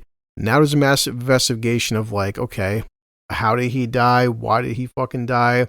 How much the parents were involved and shit like that. And I was texting this to Al a few days back, like the only thing that's like tragic, I was even talking to Selena's mom about this and Selena's father, because everyone's talking about it, because it's like such a high profile case, and it's just like, what happened, man? You're 22 years old and you fucking choked your fiance to death, like no Allegedly. Justification. Allegedly. Well, didn't she die of strangulation? Yeah, but saying that he strangled her. Allegedly. It is really? Allegedly. Oh, okay. Well, shit. Unless you've seen it with your own eyes. See, that's what I'm saying. So, so I'm sure we're going to keep finding, because now there's a massive investigation about what really went down. But Selena asked me an uncomfortable question, which I wanted to discuss with you guys about this. No problem, of course. And actually, I mentioned, because Selena hasn't watched it, I said, Selena, we're going to watch it again, because fucking Big Al got me into this shit, and it's talking Selena's dad, who was, Hispanic, about Narcos. And I said, if you watch Narcos season 1 and season 2, that's a great show. It's fantastic. And I got into it because of Al. And, but the culmination is like, the fucking rise and fall and eventually death of Pablo Escobar. And even I respected the fact that they showed the real life actual footage. And Al said this before about your babies and protectiveness to Pablo's own mother, and like this guy was a fucking such a monster. Yeah, he could have meat cleaved somebody in the backyard. Yeah. He's just like, get that blood off my tulips, Escobar. Shit. But even after he died, his mother was still defending him. Yes, so, yeah. They showed it in the documentary and in the TV series on Netflix. Okay. That's why I said that remark about where he could have bodied a rival cartel member or whatever, and she could be just sitting there casual gardening and just be like, "You got blood on my fucking flowers." Yeah. Like, see, that's the thing. Even though he was a fucking monster, he was good to his mother and his kids. yes, So yes, it's like at the end of it all, what the rest of us see in terms of what he did, like she never bore witness to his atrocities. She wasn't there when he was bombing planes out of the sky or when he was sentencing entire families of people to death, and when he was with his own two hands cleaving people apart. Yes, she might have glimpsed certain actions out of the corner of her eyes, but she wasn't there for the entirety of his monstrosities. That is facts. So she got to live in this world where she could always perceive him as her little boy, and he was very good to her. Like he was making all this shitload of money, and she always lived well. Like he took care of her. He loved his mother. He loved his kids. He was a fucking monster, but he still had that aspect of him that did those things for them. Yeah. So even after his death, when the rest of the world was like, thank God this fucking monster is dead, she lost her baby boy. So leading into that, Celine asked me the question. So I'd say right now they're going into, okay, how complicit were the fucking parents? How much did they help him escape? What happened, et cetera, et cetera. So Celine asked Chris, like, here's the fucking $1 million question. So Christian's 14 years old. He's 22 and shit. Hey, Dad, I just killed my girlfriend. Shit. Okay. Now, what do you do? Now, there's no right or wrong answer because I see both sides of the equation. As, of course, practically fucking speaking, I'm going to turn my kid in and fucking hope, like, he doesn't get the death penalty or something. I was about to say that. The thing is, your instinct to protect your kid will lead you down weird places. Yeah, but this is the circumstances you deal with is this. Do I help him run, knowing that if the police find him, he's likely going to die? Yeah. Or do I turn him in and watch him go to jail, but know that he's alive and safe? Right? Thank you, Al. It's like, what do you do? Exactly. And I thought about that long and hard, and that's why I said, because there's when you're a fucking parent, two things kick in. There is the parent brain, and there's the practical fucking brain. And this is also why, not being sexist, that most of the time, men, as a father, we think practically. Women, automatically off the bat, as a female, I'm gonna save my baby boy, even if he's Pablo Escobar. I'm gonna save my baby boy. They don't give a shit what he's done. Yeah. So I told Selena. So she's like, first off, do you think the parents helped him? I was like, honestly, they probably fucking did. Do you blame the fucking parents? Do I blame the parents for helping their kid escape? Like Al just said, no, I do not. And the thing is now, like, because we said this a million times on the fucking podcast, I highly doubt that his fucking parents, Brian Longe's parents, ever at some point had a 5-year-old fucking toddler playing with toys, Legos, thought that one day our son is going to allegedly murder his fucking fiance. That nobody's raising their kid to do this kind of shit. That's a fact. And so right now, I have a 14-year-old, bright-eyed, fucking blue-eyed little boy, loves Lewis, loves Al, loves life. In 8 years from now, do I plan on him murdering somebody? Fuck no. So it comes down to that uncomfortable question, Chris, like, if this had happened, would you help him escape? And I said, I honestly can't fucking answer that because I'm not going to lie to you. Part of me probably would help my kid escape because at the end of the day, Al knows this, it's Lewis, whether he's fucking this big holding my arms or he's fucking 20 years old, that's my baby fucking boy. And no matter what he did, he's still my fucking kid. So I want to ask you guys that as well. Like, that's whether his fucking parents are complicit or not. If they helped him, I don't blame them. If they didn't help, I can't blame his fucking parents if they helped him. Come on, that's their kid. No, I just caught not to be random, it's still on topic at hand. When you said that about, the little bro, I just had a whole scenario skit where, you doing your runs, you came from work, you was getting whatever together at the house. Your son comes in, and you like, oh, hey, bro, how you doing? How's your day going, son? Let's say he's, like 18, 20 to 20 years old. And this just came to mind. He was like, college going good, did my homework. I'm covering my SATs. I threw someone in the Hudson River. And you like, wait, hold up, son. Say that again? I did my homework and was getting my SATs together. I went, what was the part you said in between that about the Hudson River? You threw some trash in the river? Yeah, I threw someone in the river. I'm like, you said that so comfortably. Did I miss someone? It's a casual statement. Right. You need some help? No, it's a very real question on right. what a person would do because honestly, my perspective on what would I do if a family member came to me and said, I did this and I don't know what to do. Like, honestly, I hope to God to never be in that position. Oh, yeah. Because what would I do? That's a good question. Like, sitting here right now, I can tell you that no matter what I say, I probably wouldn't do what I said. Yeah. If I was actually in the situation, try to help that family member out. Like, because I don't want, if let's say like my nephew, my niece, my sister, my brother, somebody came to me and said, yo, I fucked up and I did this and this is really gonna fucking ruin my life. Like, what do I do? And it's like a crime. Like, let's say they committed murder. Like, they ran somebody over and now they got to get out. Like, I know I'm a big proponent of, if you did something wrong, take your lump, right? If it's me, I'm not even going to my family with that burden. I'm going, if I did something fucked up, I'm going to the cops. I'm just going to save everybody the drama and turn myself in. Family member came to me and said, yo, I did this and I need help. Like, it's very likely that I'm going to help them get away. Like, it's very likely that I'm going to be like, get in the car. I'm going to take you to the border. I'm going to be back next week. I'm going to get on a plane, come over, come see you, bring you some money and some visas. Like, I probably would break the law trying to protect my family. Not saying it's the right thing or it's even a smart thing. No. But it's very likely what I would do. Yeah. But I don't know. I don't know. We was all, because most people were taught, we've been taught family is everything, even if they not in the right. Especially if you know this is not something they normally do. You know, kind of like you said, if a family member came to you, I ran someone over, I don't know what to do. You know, I said, even though we are like, okay, we should take the responsibility, but if it's someone where we deep down know, I know this is not something you do all the time or whatever, I'm down to help.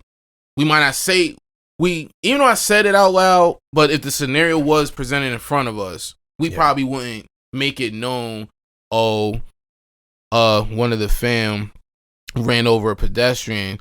They felt bad at first, but coming to find out, they said it was someone that owed them money, so they don't feel bad no more. So we like, all right, so what we gonna do? We gonna throw them in the swamp? Yeah, I could say this, and this is the truth. If it was some like crime gang shit, this is what I would say. If one of my nephews or one of my brothers came to me and said, "Yo, this motherfucker owed me money, son. I've been trying to get my hands on him for a minute. I seen him on the street. I ran his ass over.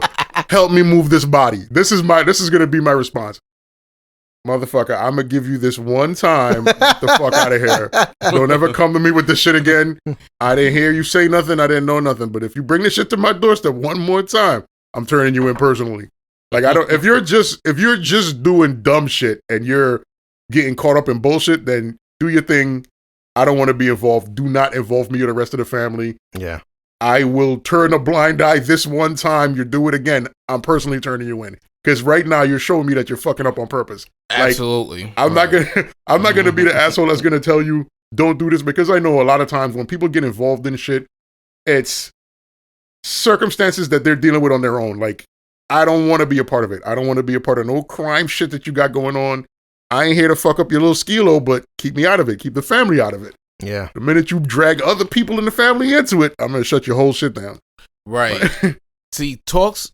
Discussions like these leads me into the thought, like, I'm glad that things like the purge ain't real, because if that was a real life phenomenon, like a actual type of martial law type of deal where once every year you get 12 hours to do anything you want, including murder and stuff like that, we already seen a lot of people's true nature for what it is, but imagine where that was actually. Listen, that you know why the purge would be a horrible idea in America, right? Because what it would do is it would literally be the beginning steps of a civil war. It would be the very beginning, because what would happen is you will have all these factions, like you'll have like groups like the KKK and the skinheads join in ranks to try to wipe out minorities. Jesus. Then you'll have groups of minorities joining ranks to be like, we got to get these fucking these skinheads and shit. And that shit is going to eventually boil over into, after the purge is over and the time limit is stopped, people are still going to have feelings. It's going to be like, yo, you came to my house with 30 fucking skinheads to kill me and my family. Oh man, you think I'm going to let that slide? Like, that's just going to be the beginning of a horrible, horrible and that's situation. what I was saying. Just what you said is spot on, bro. It's spot on. The backlash, the domino effect, all of that. It's going to be catastrophic. This shit is a nightmare. Yeah. The concept of the purge could only make sense in a book or a movie. It can't make sense in real life because it would go, people will 100% ignore the purge rule and push forward and just do what they want to do.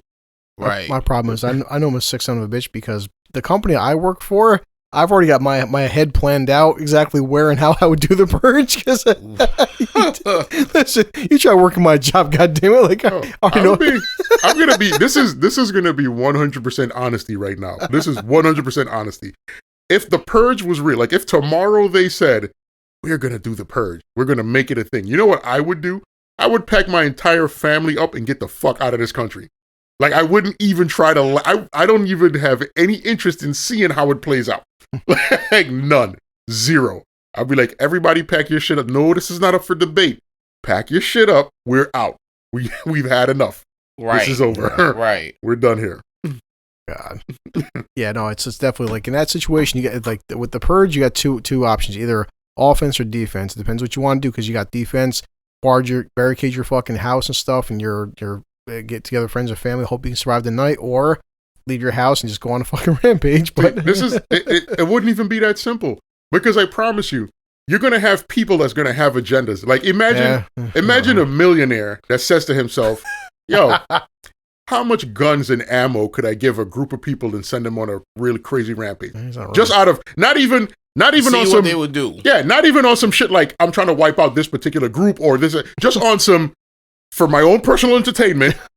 Let me see what's going to happen if I give these guys $1 billion worth of ammo and guns and put them in this region right here. And then when that shit starts to play out, they start to make bets with their friends. Yeah. Okay, my group has taken over this neighborhood. You think you can send your group in to see who wins? And now you have people that have the most money playing games with the lives of other people. Kind of they're already doing it. I mean, but imagine it on a scale where local warfare is legal. Right. Where you could just say, like, legally, I could do this and nobody could stop me. Yeah. Like, it's insane. For 12 hours. You're not wrong. For 12 hours. That is insane. Well, it's like, I finally got to finish Squid Game, and like, as I'm watching this show, as it's happening, unfolding, I'm like, I could 100% see this happening right fucking now. Like, because a friend of mine, somebody's like, Chris, you know this shit's happening. It's like, you've heard of Epstein's Island, right? Yeah. Yeah. Like, well, oh shit. Like, yeah. We're still having big. You brought it up, and I'm going to go off topic a little bit. Hey, go ahead. We are still arguing about Epstein's Island and the way he died. I was like, yo, everybody and nobody could prove it because of the people that are connected to it. Obviously, there's not going to be any proof, right? Nah. But it's like you have to know that the minute Epstein got arrested, he was slated to be murdered. Yeah. Like nobody, all the people that's been to his island. Like all the big name celebrities, politicians, fuck yeah, mayors, policemen, chiefs, all the top guys that's been to his little, perverted, little rapist island. You had to know that he was a done goose the minute he got arrested. He was in a space where he could have started naming names. There's no way people are going to be okay with that. Well, see, Al, I thought he hung himself.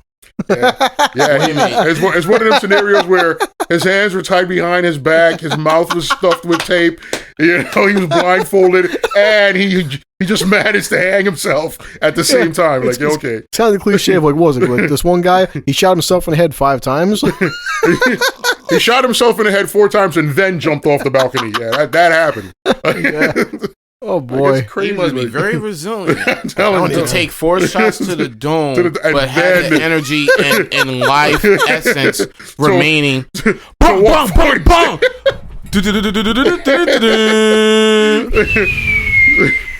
Like it's one of those things where you just know that once he got caught, and that other chick that got caught up in the scandal, that I forgot her name. She's the other one that. fucking Ghislaine. Ghislaine, whatever. Her weird name. That is a weird name. Right, Ghislaine. Everybody knows that if she says a word, you ever wondered why she's been arrested and brought in and questioned, but still nobody knows anything? Because if any names get called, her entire family is going to vanish. Like, she's... Yeah, really. It's one of them things where you just know that these people that are connected to it are just too powerful to fuck around with. Yeah. It's just... She's just going to have to eat all that jail time by herself. Yeah, good old fucking purge. So... Well, those are fucked, so I want to get the Gabby thing out the way and Al's topic, and I've got, like I said, 400 fucking Twitter articles. I'm just gonna pop up, random ones whenever Al's ready. Back to that Gabby Petito thing. The fact that when I heard that she was found, her body was found, and then he was back home, and then he went missing. I shit you not. I told everybody, I was like, this guy is dead. He's dead somewhere. Like Personally, I feel like he killed himself, but I don't know that for sure. Yeah. He might have I don't know. But it's one of them things where you know that you fucked up so bad, there's no going back to like a normal life. Oh, yeah, definitely. Because he knew his alternative was kill myself or go to jail and face these crimes. Because even though they're saying he's not a person of interest, let's be honest. Yeah. He's the only person of interest. Yeah. There's nobody else that they're looking for other than him. Him and her left their house, went on a road trip. He came back a full week before they found her body in the car they were driving in to the house they were staying in without her. Obviously, there's going to be questions. Like, people are going to be like, where the fuck is she? What happened? And they found her body and he goes missing. I knew he was dead. I was like, this guy's dead. He is definitely dead. I mean, there's so much real tragedy. I just said, like, I guess to add on to it is like, I fucking have so much empathy for her parents because, like I said, no explanation would ever be good enough. But for the rest of their life, they just want to know, like, just fucking why, like, just why. And that's the shitty part is he took that from them when his life was ended. Yeah, there will never be closure for them as to why their daughter is dead. Yeah. Like they're never going to have that. Yeah, but this is as fucked up as this is. Here's the upside: at least they know she's dead. Because what would have been worse for them is imagine her just having vanished, with no explanation, because that's what happened to Natalie Holloway. Yes, she went on that trip. We know she's dead, but they're holding out hope because there's no body anywhere. Right? They didn't recover her body. They questioned this guy. He said he didn't do it. I mean, obviously, we know he did it now because he killed the Peruvian girl. Yeah. He killed the shit out of that girl. I was like, he's a monster on the type of level where I feel like those two girls aren't the only two girls that died on his watch. Scary. Man. Like, I guarantee you, because look how casually he killed this girl. Yeah. Natalie Holloway, people saw them together. They went out for like a walk or whatever. People lost track of them. She completely vanished, never to be seen again. The girl that he killed in Peru there, he was so nonchalant, fucking got a hotel room. They went into a hotel room. The very next day, he's leaving the hotel room. No one's following. He leaves the TV on, leaves a do not disturb sign on the door, and he's gone. And then they go in there, and they hear the fucking TV loud. They see the sign, and they ignore it because maybe somebody's in the room. Yep. And then they come back the following day, and it's like, TV's still loud, sign is on, I'm going to go in there. They go in there, and she's in there dead. Yeah. At this point, they know it's him. They know he did it because they got him on camera going in and coming out of the room. Yep. He goes in with her, comes out without her. And now we know that this dude is a fucking killer. Like, he's a fucking killer. Right? And we could safely say, we could allegedly make the assumption that he probably killed Natalie Holloway. Yeah. There's never going to be proof that he did. Well, you're right, Al, because it does happen. Because every once in a while, you pull up a news article, somebody, for some whatever reason, their kid pops up like a decade passes, and some fucking strange reason they went into hiding or something, and they were like locked in a fucking cave or just some weird thing like, hey, my damn daughter's been missing for 10 years and we found her or something. Remember that one case? Fuck, was it that one little girl happened, a couple years back, like she was gone for like 15 years or something, and she was held captive, and I'll look it up later, but yeah, that one high profile case, that little girl was fucking missing. She had her captors had her, And fuck, it was like 15 years or some shit went by, and they finally found her. It's after 15 fucking years, like, and they got little girl back. So there's something that happened recently with a girl being found. A girl who was missing, a young child.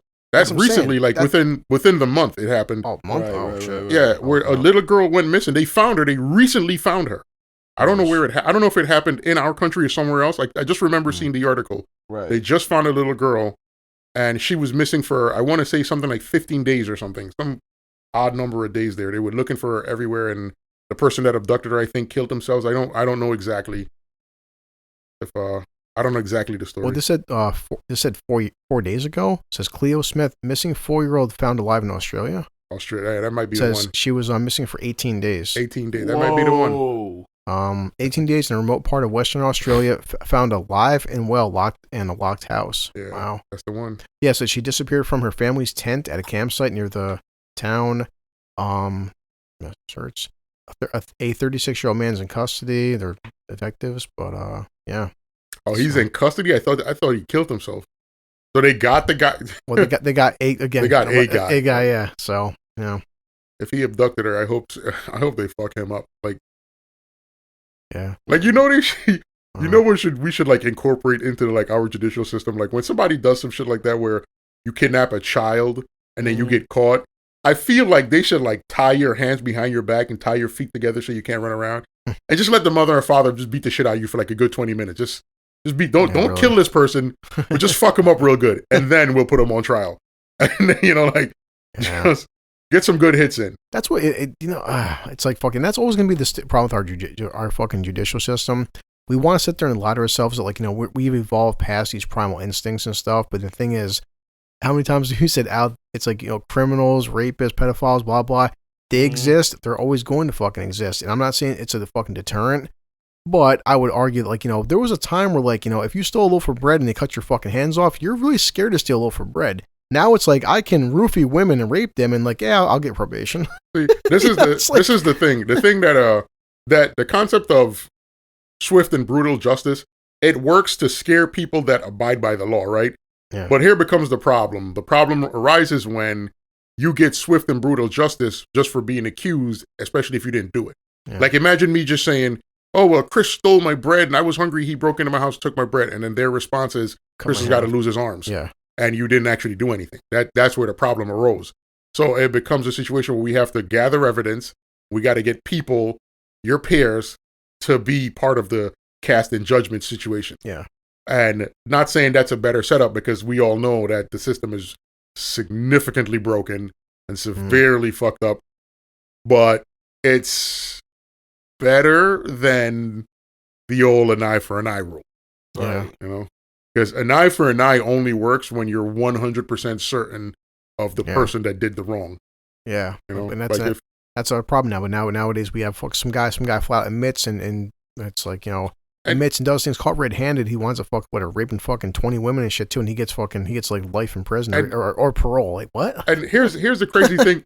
What's weird about our judicial system, right, is that our laws are so weird that our laws create loopholes within our laws. Yeah. Right? It's like somebody could commit a crime. You could see him commit the crime.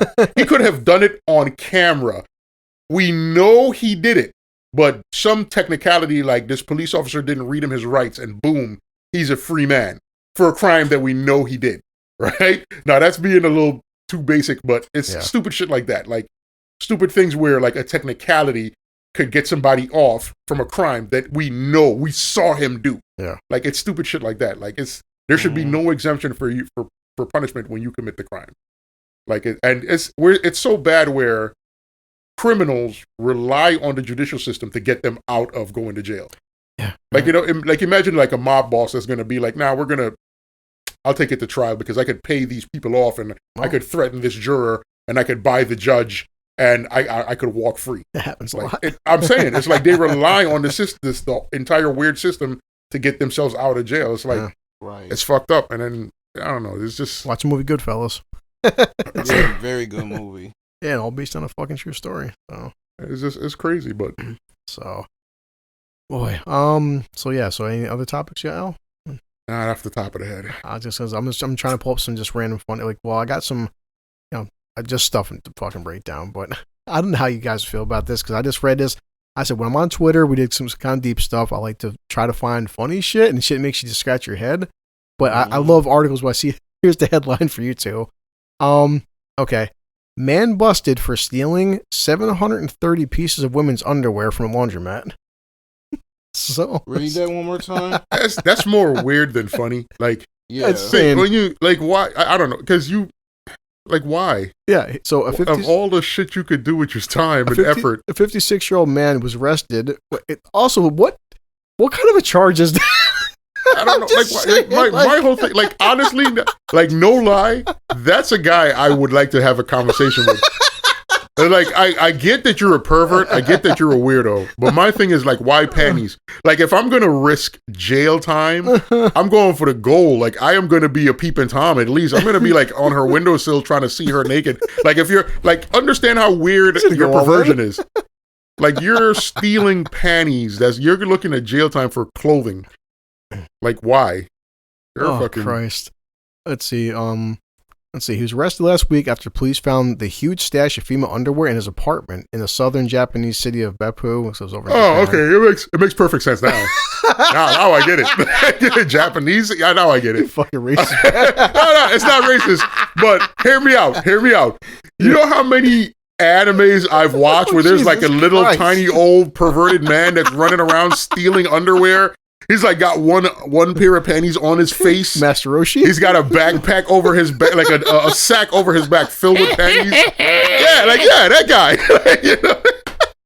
I didn't mean no harm. I just wanted to let you know those flotation devices saved my life. And believe it or not, Master Roshi is like a way watered down version of like the old. Like, if you ever seen the anime Ranma 1/2, I have. There's like, oh my god, there's like the little old grandfather, the master in there that's like super perverted. Yeah. He's like he's literally on the clothesline stealing panties. And I'm like, yo, it's a weird thing, but now that you said he's in Japan, I'm like, okay, I guess there's some like reality to these anime characters they create. Like, because I always used to wonder, like, watching these animes, like, that's a weird fucking thing to do, steal panties. People don't want to hear it, but behind every stereotype, there's a little bit of truth. Like, shit, it's not, at this point, can you call it a stereotype or just them elaborating on some shit that's been happening that we just didn't know about? The extent of his underwear obsession was laid bare when police released an image showing the entirety of the 730 piece of purloined panty and bra collection in his apartment. Cops were first alerted to the troubling case when a 21-year-old college student saw him stealing 6 pairs of her underwear. So officers discovered the rest of his stolen haul when they tracked him down to a week later at his apartment. Wow, so we haven't confiscated such a large number of panties in years. Wait, hold on a second. So it's happened before. It's a common occurrence in Japan. Like, I'm not just being an asshole. I'm telling you, like, this shit is something that's on. It's a pervasive crime in Japan. Like, as the neurons in my brain are thinking it, Al's fucking flat out says it, so it's happened before. Like, it's crazy. Plus, police in the nearby city of Ota arrested a 40-year-old man in 2019 for stealing 1,100 pieces of underwear. He was at work. Christ, man. The man was getting it in. 1,100 pieces. He was fucking diligent in the task. Very persistent. I gotta be with Al though. It's like I definitely would like sit down and have this conversation. Like what? Like what? Like out of all the shit that like listen to me. This is the God's honest truth. This is not me trying to be funny or anything. Mm-hmm. I would rather risk being arrested for paying a prostitute than to run around actively stealing panties. Yeah, really. You know the work involved in trying to steal a panty? Like what? 700. Like it's just not. It's not worth any of the effort to get caught. Like, you get caught stealing panties for what? Just so you have this weird record now. Like, I would respect a man that has been arrested for solicitation of prostitution than I would some guy stealing panties, because you're stealing panties, you look really weird. Like, I could understand a man wanting to have sex and not wanting to do something crazy like rape somebody.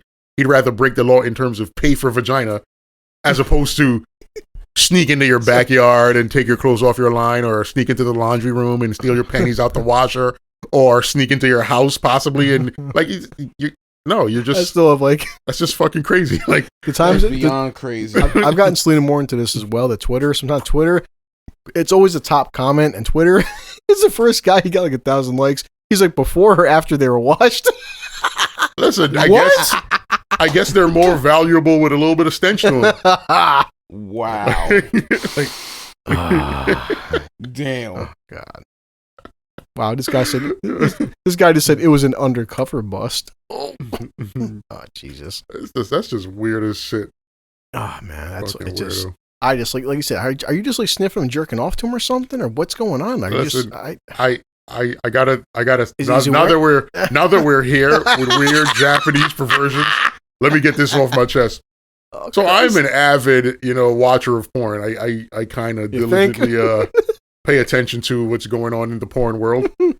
So I recently came across this this website where you get to see the different types of sexual fantasies and perversions and weird shit out there. And there was this thing where these guys, it was a group of Japanese guys, and they were getting girls to dress up like in the schoolgirl uniform, and they would handcuff their hands behind their back. Yeah. And then these girls would run out into like this field where they have these tubs of mud.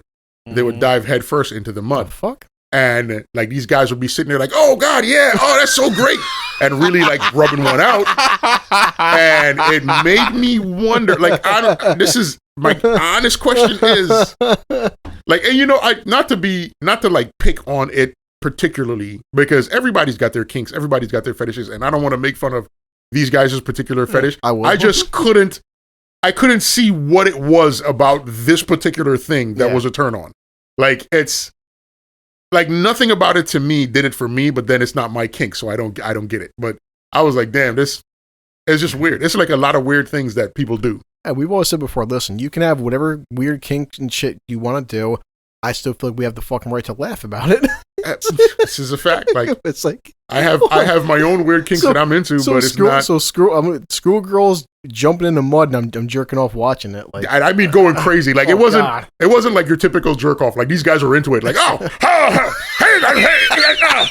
like they were really fully involved in rubbing one out to these girls covered in mud. Like, and I was like, I guess they were thoroughly animated to the site in front of them. It was just crazy. There was another one that I thought was interesting. It was as weird as the first one. Oh God. Where it was a big old water wheel, and he had two girls tied to the water wheel. It's like one girl tied on the top, one girl tied on the bottom, and then he's spinning the water wheel. On the bottom of it is a trough with water in it, and these girls would just go through the water, basically come up on the other side sputtering. Yeah. And he just would roll the water wheel, and then he'd just be jerking off to the water wheel. Wow. And these girls like sputtering water out. And I'm like, I don't get it. Sound effect. Huh? Yeah. I was like, I don't get what the turn on is, but these guys were really like going crazy with it. These guys were like really thoroughly enjoying themselves. And I'm like, you know what? I'm never coming back to this particular page, because at this point, I'm not getting nothing out of this. Like, nothing in the entire situation is working for me. Like, I was like, I'm just not going to fuck with this. I've often said, if someone gets hold my fucking phone, looks at my browsing history, oh God, boy, just don't. Nah, man, I log in on that privacy page. There never is a browsing history for me. You will never, like, if you find my browsing history, kudos to you. You're a top-notch fucking hacker. When she hears us, she's gonna come home tomorrow or something off work. Chris, yeah, I noticed in the bed there was a schoolgirl outfit and a bucket of mud. Like, oh, nothing. Just I was talking to Al last night. We'd be like, hey, babe, I just want you to try this for a minute. Let's see how this goes. Oh, Christ, that made my day. So this is weird but fucked up, but it's okay. Just on a more serious one, it says there's a New Orleans 911 operator. She's wanted for deliberately hanging up on callers. Whoa. Her name is Precious Stevens. She's 25. Oh, God. So she faces charge of, how do you say, malfeasance and interfering with an emergency communication after disconnecting phone calls without getting any information or relaying the incidents to emergency dispatchers. Wow. So she said she kept hanging up on people as they were calling 911 for help. Jesus. Yo, it's funny to us, but you know how dangerous that is? Oh yeah, I'm just like, saying. I gotta laugh about it. Like, that's. I mean, and she's 25, man. Like, that's girl. like, if you don't want to do that job, why would you even sign up for it? Like, why would you sign up to be a fucking 911 operator? You don't like the job. You're at the point where you're like, this motherfucker's gonna die. Nobody's ever gonna know I hung up. She was on the run because they're looking for her, obviously. Like, oh shit, it's damn. I hope she gets caught. I want to see that trial. Oh, I want to know what the fuck was going through her mind when she was like, click. I know it's late, but I just I retweeted a bunch of these stuff because, again, we're kind of behind. But, like, I'm sure you guys heard about it now, but the guy, Michael Williams, who died, fucking, there's been so many articles of how he died, from Lovecraft Country to being on The Wire to, like, his final Instagram post showed Tracy Morgan telling fans not to cry for me. So it was pretty tragic, and we're talking about it now. But, yeah, it's like the whole fucking world was talking about this guy for, like, a good week. It's sad. It's act like that. Who is it? I don't think I know. Remember the guy Michael K. Williams? He was the fucking dude from Lovecraft Country and The Wire, and I think he died of a heart attack. Like, remember that though? Yeah, I do. Let's see. It was like the late actor Michael K. Williams opened up about entering therapy to address his struggles with drug abuse during one of his last interviews after filming HBO's Lovecraft Country.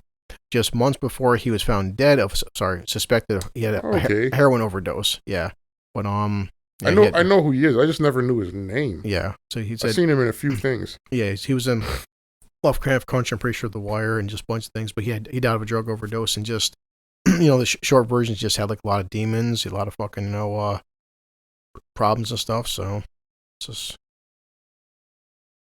I'm just reading up on it real quick, just like radios and just like history, and yeah, he was on the fucking Wire, and just like everything he went through. But I hate to see fucking people die of drug overdose like that, and he was doing good for a while, and just kept getting like a lot of movie roles, fucking TV show roles, just fucking demons, man. That's the fucked up things about being addicted to drugs is like you could try to fight the urge, but sometimes those moments of weakness are real trials. Yeah, like it's a real trial when you're trying to fight an addiction and then you have a stressful day and you know that this thing could take the edge off. Yeah. And you're trying not to. We laughed about the dilemma itself is something. It's funny, something Al said a few weeks back, which you weren't here, but I 100% agree with Al, because I may have, we'll just say for Halloween and stuff, I'm back to work and I've had to take fucking pee in cups, so I'm pretty I'm set straight and narrow. But friends and family were doing different substances because they're not on work probation the way I am, but I'm with fucking Al. The reason Chris doesn't do certain substances because I've done certain substances in the fucking past, and I know how much life is like on certain substances, like white substances that are powdery, and life is wonderful.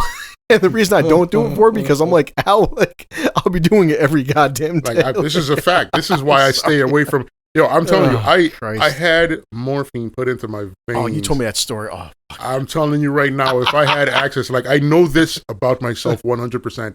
If I had a way to get my hands on it whenever I wanted to, I'd full blown be an addict to it. I know that. So it's it's one of them things where you just got to stay away from it, because I know that I would easily be addicted to drugs if I started fucking with drugs. Yeah. And I don't know why some people are able to do drugs and function, and then other people like me, myself, if I ever fucking tried drugs, I'd be a junkie. So for me, the only path is to just not fucking do it. It was funny, when I was talking to a fellow coworker actually yesterday about, hey Chris, you've been gone for a few weeks. What's going on? I told him what happened, and he this guy individual, he was out for a good 6 months after having both his legs. He had to get knee surgery and shit. He goes, yeah, Chris, I was out for 6 months because I was smoking weed 7 fucking days a week, man. Because he goes, that shit kills your pain. He goes, I'd fuck both show me the fucking scars on his thighs and his fucking knees. He, double leg surgery, out for 6 months, couldn't fucking walk. He's like, man, I ain't taking fucking pills. I was smoking every goddamn day, man. So I'm not doing now. I'm back to work, but it's like, but even said, even take away the pain management thing. Like, Chris, you ever do edibles or smoke a blunt? I'm like, yeah, it's again, popping fucking Always Sunny or something, or Archer, or just any, whatever, fucking all these different shows, popping Dave Chappelle, and after fucking eating an edible chocolate bar. Life is great. You wonder why we do this shit for, like, I can't do it because I know I'm a fan of Dave Chappelle. And if somebody telling me, look, take an edible and watch Dave Chappelle, it's amazing. You know what I would do? I would buy a fucking bucket, a 5-gallon bucket of edibles, and just roll every Dave Chappelle fucking special in my instant queue and sit down for like a week just doing that. That's why I'm jealous of Selena now for, because Selena, I got to drive and she's fucking smoking up. Take her. She wanted to watch. We watched all from Sticks and Stones to Closer, and she's fucking sitting there giggling, like rolling, laughing. I'm like, yeah, we fucking care. Like, so jealous, but yeah, it's like Dave. This came up a while back. I want to ask you guys about this, especially I just made me think about Al, about people and their arrogance and stuff. And I'm not saying she's not attractive. I'll show you guys pictures of her.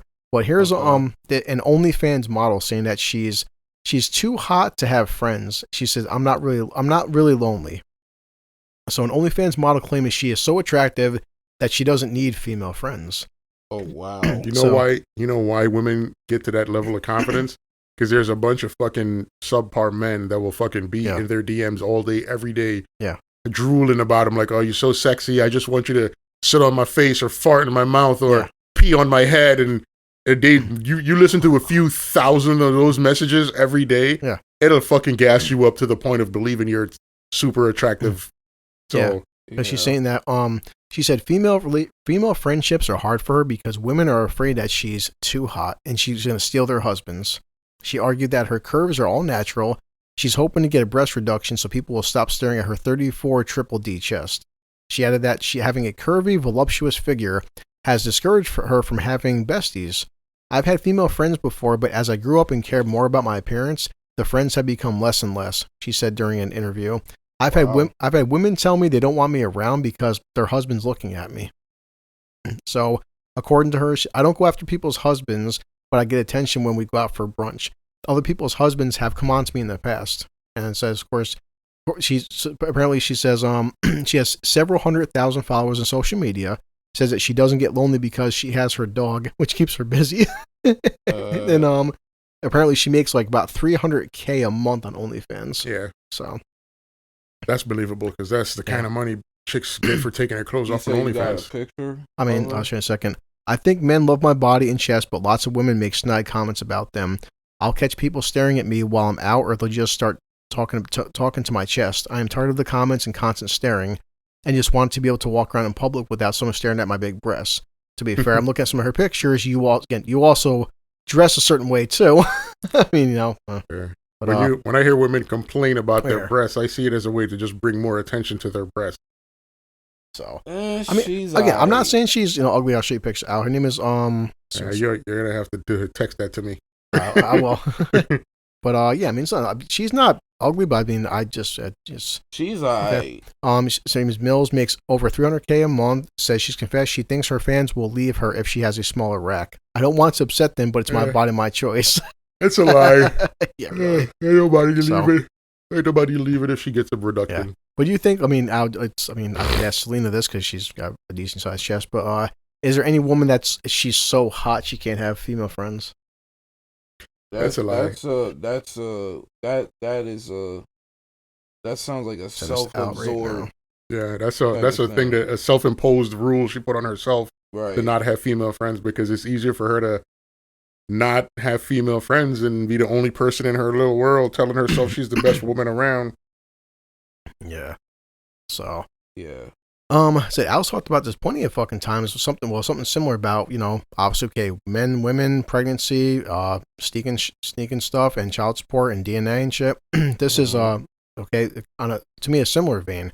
But California now California is moving to outlaw stealthing. Stealthing is the term of removing your condom during intercourse. So okay. It says, the California lawmakers moved to make the state the first to outlaw stealthing, which is removing a condom without permission during intercourse. So, wow. It says they're calling it they're adding it to the act to the state's civil definition of sexual battery. It makes it illegal to remove the condom without obtaining verbal consent, but it doesn't change the criminal code. Instead, it would amend the civil code so that a victim could sue the perpetrator for damages, including punitive damages. Wow. All right. Okay. You know what's crazy about that? Like, why would you want to? Like, if you're having sex and you had a condom on, what's the point of taking a condom off? Like, if you're at the moment that you're taking a condom off, it's telling me one thing. It's telling me that you've got a plan to attempt to get this person pregnant. Or give him STD because they're now they're trying or give him an STD. Yeah, like you might have ulterior motives. Like you might have some really fucked up ulterior motives. I guess he said, according to this, the assemblywoman, she's saying since 2017 that a Yale University study said it's been increasing against both women and gay men. Which again, like you said, it's like a gay man's not going to get you pregnant. So why is he doing it for? You know, that's crazy. Okay. Like I don't know. But it's not a thing I'd ever do. But the only thing that's kind of weird is, but why are we passing these laws now? I mean, I don't know. But okay. California is one of 11 states that does distinguish between spousal rape and other forms of sexual assault. The bill's supporters said that the distinction lingers from a time when women were expected to obey their husbands. Damn. Those convicted of spousal rape currently can be eligible for probation instead of prison or jail, although there is no difference in the maximum penalties. Those convicted of spousal rape also must register as a sex offender, only if the act involved the use of force or violence and the spouse was sentenced to state prison. So the bill did pass, and so now it's illegal to take off a condom mid-sex without your partner's permission. So, okay. I don't even understand why you would want to, though. Like, I mean, if I guess making it a crime kind of makes sense because if you take your condom off, you have fucking fucked up ulterior motives. You're really planning to like, I'm gonna give you this STD that I've got, or I'm gonna fucking blow a load in you and get you pregnant. Yeah. So, get weird. It is weird. It is weird. Fucking. Taliban official says woman will be barred from playing sports in Afghanistan. Jesus. What else is new? Yeah, that's like are women allowed to do anything in Afghanistan other than fucking exist at fucking men's beck and call? Wow. And we do fucking a dark article for go to a comedy article because it's like, you know, I hate to talk about these, but you know, it's like, guys, it happens. So to act like horrible shit don't fucking happen, but damn. A child abuser is 52 years old in Nebraska. He's been jailed for repeatedly hanging his girlfriend's 2-year-old daughter and then filming it as she passed out and regained consciousness. Like, whoa. God that's damn. Messed up. And that's all I'm going to say about the article. But like, Jesus Christ. Death penalty maybe, but it's just, why would you fucking film it, dude? Like, all right. I'm moving on from that one. That's just like, I just had to bring, cause I don't want to talk about shit like that. People doing crazy shit to children is not something I like to. Right. Fuck the part. It's probably some online place that's no way. Did you guys hear about this shit? Because you guys know more about rapper than me, but I know Joe Rogan talked about it, but it's an article. But you hear about the rapper named Dan Sur, where he got the gold chain surgically implanted to his scalp? Yeah, I've seen that stupid idiot on places before. Yeah. I've seen it, but I don't really follow his music or his career or anything like that. I mean, so, you know, I do know of that shenanigan that he did. Yeah, it's just like, but yeah, now, so he's got surgically gold chains into his scalp. Why? I have no idea, but okay. Yeah. Some people do stupid shit. I saw an article the other day that made me laugh. Particularly tickled me funny. The rapper Lil Uzi Vert, who's had a fucking $24 million diamond fucking surgically put in his forehead. Yeah. Went stage diving at one of his concerts and somebody plucked the fucking gem right out of his forehead. Yeah. Oh, when I tell you I laughed. Oh my God, I fucking laughed. I was fucking dying. Remember what happened? Fuck, I seen that happened like a few weeks back. Someone put up a fucking picture, then he showed fucking Thanos and Vision in Infinity War. When he pulled out the Mind Stone and killed Vision, I was fucking screaming. I was like, you deserve that. You fucking do it. First of all, $24 million gem. You spent $24 million on a useless fucking rock that only has value because we say it does. Yeah. And then you go crowd surfing with a bunch of people to show off like you deserve to be robbed. Yeah. I won't read the article, but I still, I'm going to sit down. I can't watch the Selena because I know she'd be triggered by it, but the whole surviving R. Kelly thing, I got to watch it sometime because I want to see. But yeah, apparently fucking he was abusing Aaliyah, so, you know, according to fucking accusers and shit. Goddamn shame. Yeah. We don't have to say allegedly for that one anymore because the guy who married them, the actual person who performed the marriage, testified in his trial recently. So we know that it actually happened. So. Okay, good. This one should make you two laugh and also cringe, but I mean, I'm a boy and I've done stupid shit as a teenage boy. I won't fucking lie. there's just stupid shit I haven't done, but okay. So, oh boy, this picture is, this hurts me looking at it, but so this won't affect women too much. But there's a teenager. He got a USB cable stuck in his penis. Like, so I'm not because he wanted to measure his dick. I'm not sure why. Measure it or charge it. The article says he backed up his hard drive. Listen, when I hear shit like that, I always wonder to myself, like, what is going on with this new generation of fucking people that we're fucking developing on this planet? A USB charger in his fucking thing. Like, how, first of all, and then why? Because that had to be painful. Like, there is no doubt that it's painful, but I'm also reading my question is why? Because it can't be that you wanted to measure your dick. Because honestly, rulers exist. Yeah, like tape measures exist. Like fucking, there are 1,000 ways to measure your fucking penis without putting anything in it. He brought it upon himself. That's not enough. This is also why I couldn't be a doctor, because if I was a doctor and I came home to this, I'm telling all my fucking friends, I'm sorry. Al, you know what I just seen tonight? Like, I'm telling you right now, I could never be a doctor because I wouldn't take that Hippocratic oath to do no harm or whatever. You gotta. Let me tell you something. You walk into my office with a fucking USB cord in your penis, I'm gonna drug you and then shoot you in the face and be like, nah, this one didn't make it. I saved the human species by stopping this one from procreating. Yeah, because what else is he gonna fucking do with his life? Right. Yeah. So he had to undergo surgery, emergency surgery, after a bananas attempt to measure his manhood resulted in him getting a cable lodged in his urethra. The phallic fiasco reportedly began after an unnamed 15-year-old boy was triggered by sexual curiosity. Again, I was 15. I was very sexually curious.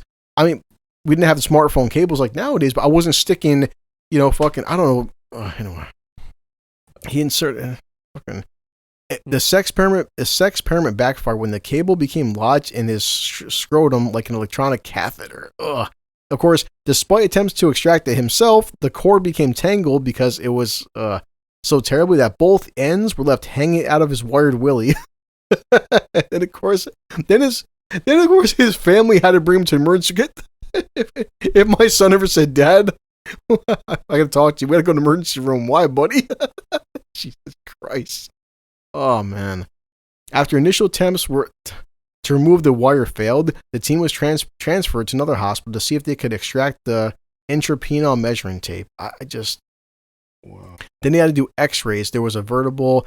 Oh, my God. So it was a knot. I'm going to be honest with you. I want to be done with this whole thing. I don't want to talk about this anymore. Right, every sentence is making my entire body cringe. This is so fucking crazy. This is crazy. I thought about you, Al. Jesus Christ. It's making me flinch. Every time you talk about, I don't want to talk about this. This is crazy. This kid's an idiot. His parents... His parents should be jumped and beaten for having produced such a fucking idiot. And now I have to. I shouldn't have to, but I have to because it's a TikTok generation. When I get my son Christian, I got to tell you something. What, Dad? Sit down for a second and let me get this bottle of Jack out real quick. About the conversations you never thought you'd have with your kid. When he was born fucking 14 years ago, and one day when my son's 14, I'm going to have to sit down with him with a glass of Jack and Coke, say, okay, buddy, you see this USB cord? You know where you don't stick it? Fucking A, man. This is crazy. So this shit happened last week, but you see this kind of disgusting stuff. You're like, man, with the whole vaccines and stuff and the fucking mandates and shit. But the fact the article and there's a video which it's fucking gross. But let me slow you down there, buddy. This is gonna get flagged if you proceed on this path. Well, no, it just really. No, this was a person being attacked. So yeah, but. The article is tourists beat up Upper West Side hostess over vaccine proof. So, of course, because New York City has been the forefront for vaccines and mandating and asking for proof. But 3 women from Texas attacked a hostess because after she asked them to provide proof they were vaccinated, which everyone knows New York City's doing this. So they go to a restaurant. She asked, "Are you guys vaccinated?" The 3 of them beat the shit out of her.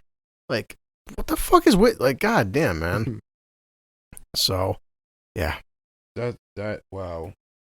People are really clearly losing their shit altogether behind this pandemic shit. It's like whether you're vaxxed or unvaxxed, you're gonna fuck like it. And that's why they say with us now, me doing my job, you know, the fucking masks and stuff and everything. Like, yeah, I don't give a fuck. The thing that bothers me about some shit like that is why go somewhere where you know what the policy is and then try to fight somebody over the policy.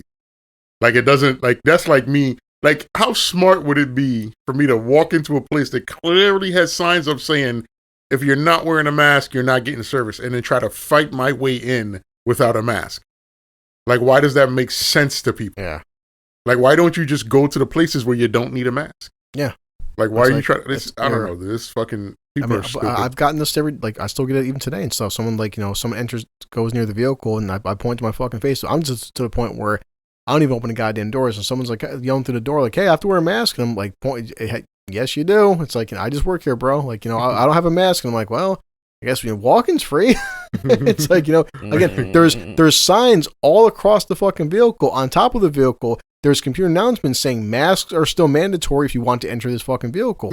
I'm just doing my job, bro. So, you know, Jesus Christ, it's crazy. People are fucking stupid.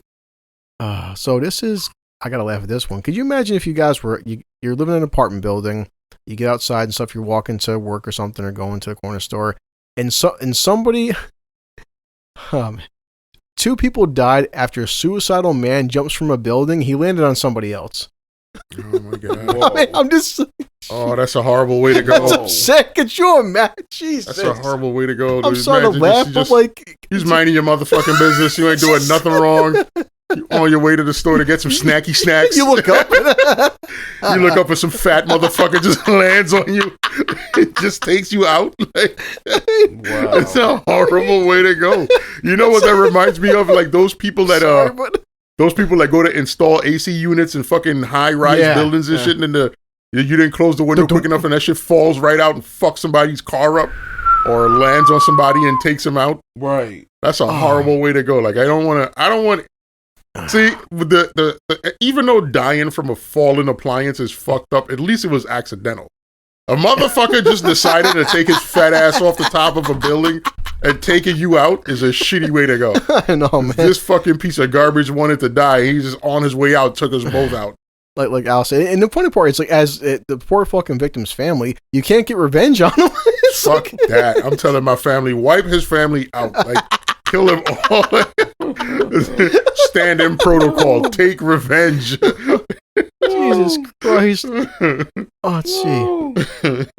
I mean, not the age matters, but no, so this kid was 25. So he's 25. He leapt off the building. He landed on a 61-year-old man. I mean, 61 ain't that fucking old. So, and both men died at the scene because he fucking landed on him. Like, a horrible way to go. That's a really horrible way to go. And now, police, of course, they're interviewing. Horrible. They're interviewing family members of both men. But like Al's like, Jesus Christ, Chris, how did Al die? He went to work. God. Okay. Oh, that's a horrible way to go. Yeah. I always say that. I mean, I know a lot of times people got no control about the way they die. Yeah. Sometimes like death is just random. Nobody gets up in the morning knowing today is the day you're going to go. Right. But I would hate for like, I just don't want it to be some shit that's completely out of my control. Like I want it to be an act of nature more so than something man-made fucking up. Yeah. You know, like I don't want it to be like a building blowing up or collapsing or a car accident, or I want it to be some shit like a fucking meteorite fucking smacks me in the head and just lays me out. Like, yeah. You know, like, or a tree randomly falls on me because I'm being an asshole taking a walk in nature or something stupid. Like, yeah, because I agree with you. It's like, you know, we had the article where it's like the guy's fucking swimming, looks around, what's going on? A fucking whale fucking chomps on him and spits him back out. But at least some point, you knew at some point you're at risk for this shit. Yeah, you know? I mean, you don't expect it, but you're like, I'm in the ocean, so anything can happen. Yeah, but you know, it's like I'm waking up, have a cup of coffee and shit too, and next you know, I walk outside and some asshole lands on me. Like, at least it's like, and plus, you know, have some courtesy, like down below, and give me, scream on your way down so I could at least hear you coming or something. Like, don't just silently fucking fall on me and take me the fuck out. Like, what are you doing? Like, I'm gonna tell Junior. That's how Junior's gonna fucking die. Some fat guy lands on him. his hatred towards fat people. Fucking fat guy kills him. Deal. It's a horrible way to go. I definitely don't want to go out like that. Yeah, that's fucking bad. So, let's see. A Texas restaurant kicks out a couple who wore masks to protect their at-risk son. Wow, I didn't know you could do that. Like, yeah, in Texas they're stupid over there. It's all backwards. I mean, it's all if you wear a mask, you're the problem. So this a Texas, but they can kick you out for okay. They stupid over there. I'm telling you, in Texas they're fucking dum dums. Like right now in Texas, it's all backwards. Like if you they didn't say that we're gonna make it so that if you don't want to wear a mask, it's fine. They said we're gonna go all the way to punishing people that wear masks. Wow. And it's ridiculous. It's fucking stupid. Like, I could understand if they're saying we're not going to enforce mask mandates. If you don't want to wear it, don't. Yeah. But the people that want to wear it, fine. They're all the way at the point of, if you're wearing a mask, you're the problem.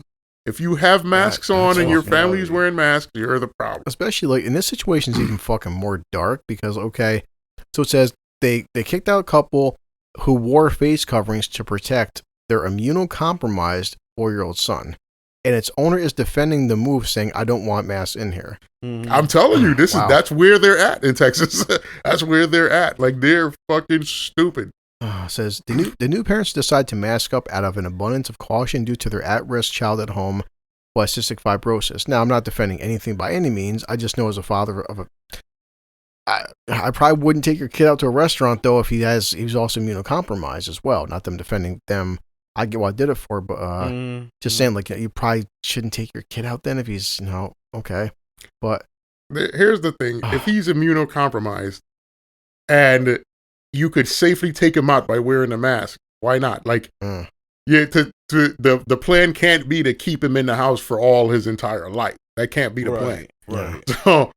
So to say that all I want to do is I want to wear a mask and I want my kid to wear a mask, I'm not saying everybody around me has to wear a mask. Yeah. I just want me and my kid to do it. For you to tell me that you're gonna kick me out, like it's listen to how backwards it is. There's a pandemic going around, and they're fighting to fucking protect the pandemic. Like, how does that make sense? They're fighting to fucking protect the COVID disease. Like, they're like, we don't want to wear masks.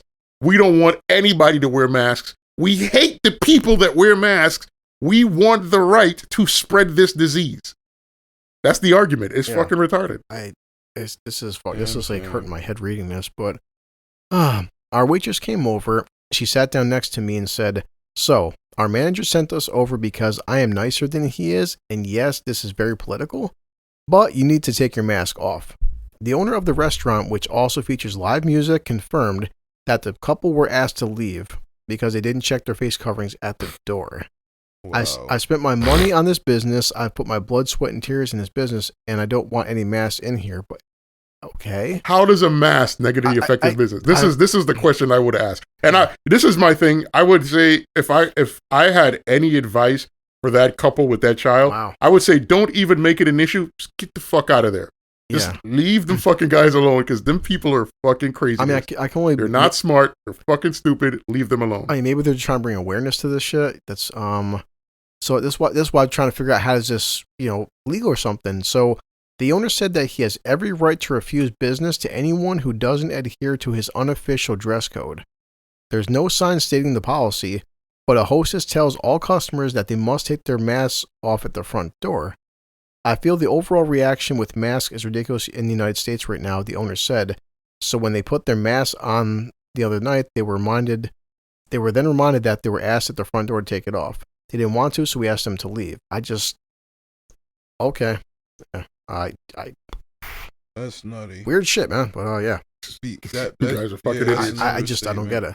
Like I said, if they walked in nude, fine. I'm saying, if they walked in with no clothes on and you're like, we have a policy where you have to cover up. I don't want to offend my other guests, but to say that in the middle of a pandemic and all these people in here not wearing masks, you have to also not wear masks, because my plan is to make sure that everybody in here is potentially able to be infected at the same time. Like, it's fucking dumb. It's a dumb argument to make. Like, just dumb. I get if he would have said there's no mask policy, The choice is yours. Wear one, don't wear one, I don't care. But to actively enforce a no mask policy is fucking just stupid. Yeah. And now all them dum-dums in Texas are going to support it because they're just a bunch of fucking idiots. Wow. Neanderthals at their best.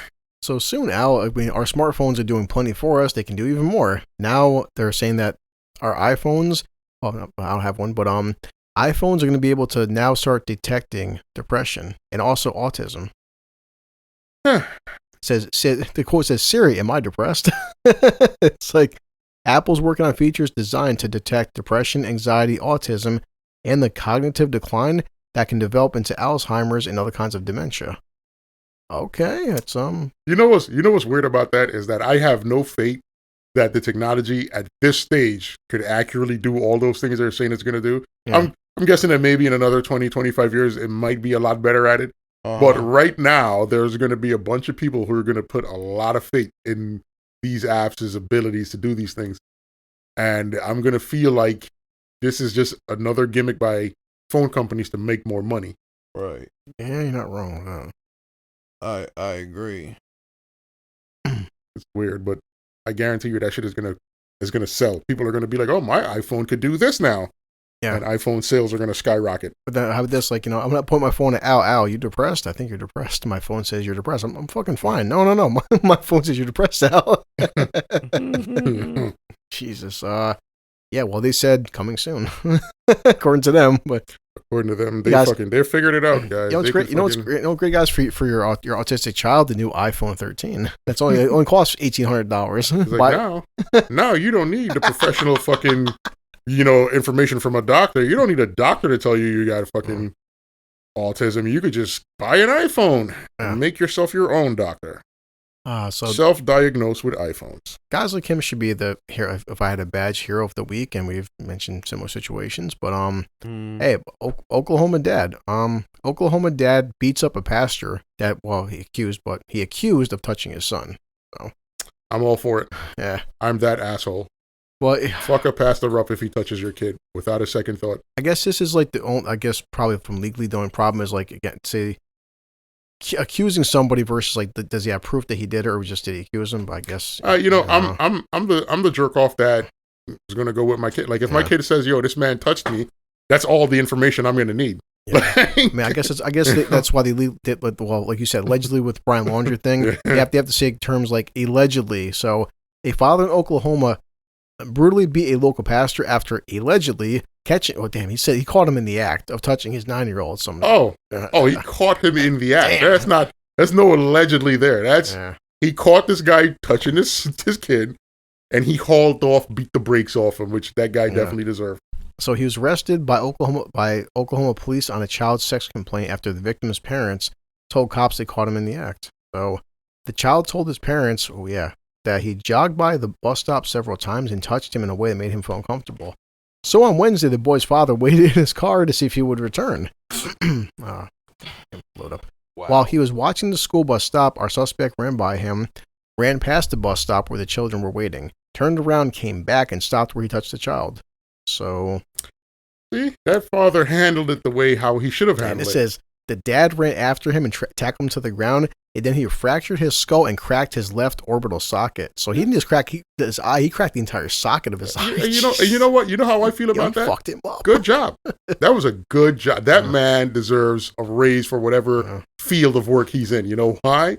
Because if there's a pedophile running around who's so comfortable out in the open, touching children in ways that for the child to say, this person touches me in an uncomfortable way, understand what this motherfucker's doing. Yeah. And for that man to actually get to haul off and beat his ass with no charges pending, I like it. I love it. I live for that type of shit. And then for that guy to be arrested for touching a child, that should just it just gets better. Everything about that situation makes me smile. Everything about it. I mean, unfortunately, they don't go into details. I just hope that this father, because no one in our system watched the fucking dad do prison time, But nah, what state was it in? Oklahoma. Nah, he's good. Goddamn hillbillies. He ain't doing over. Nah, he's all right.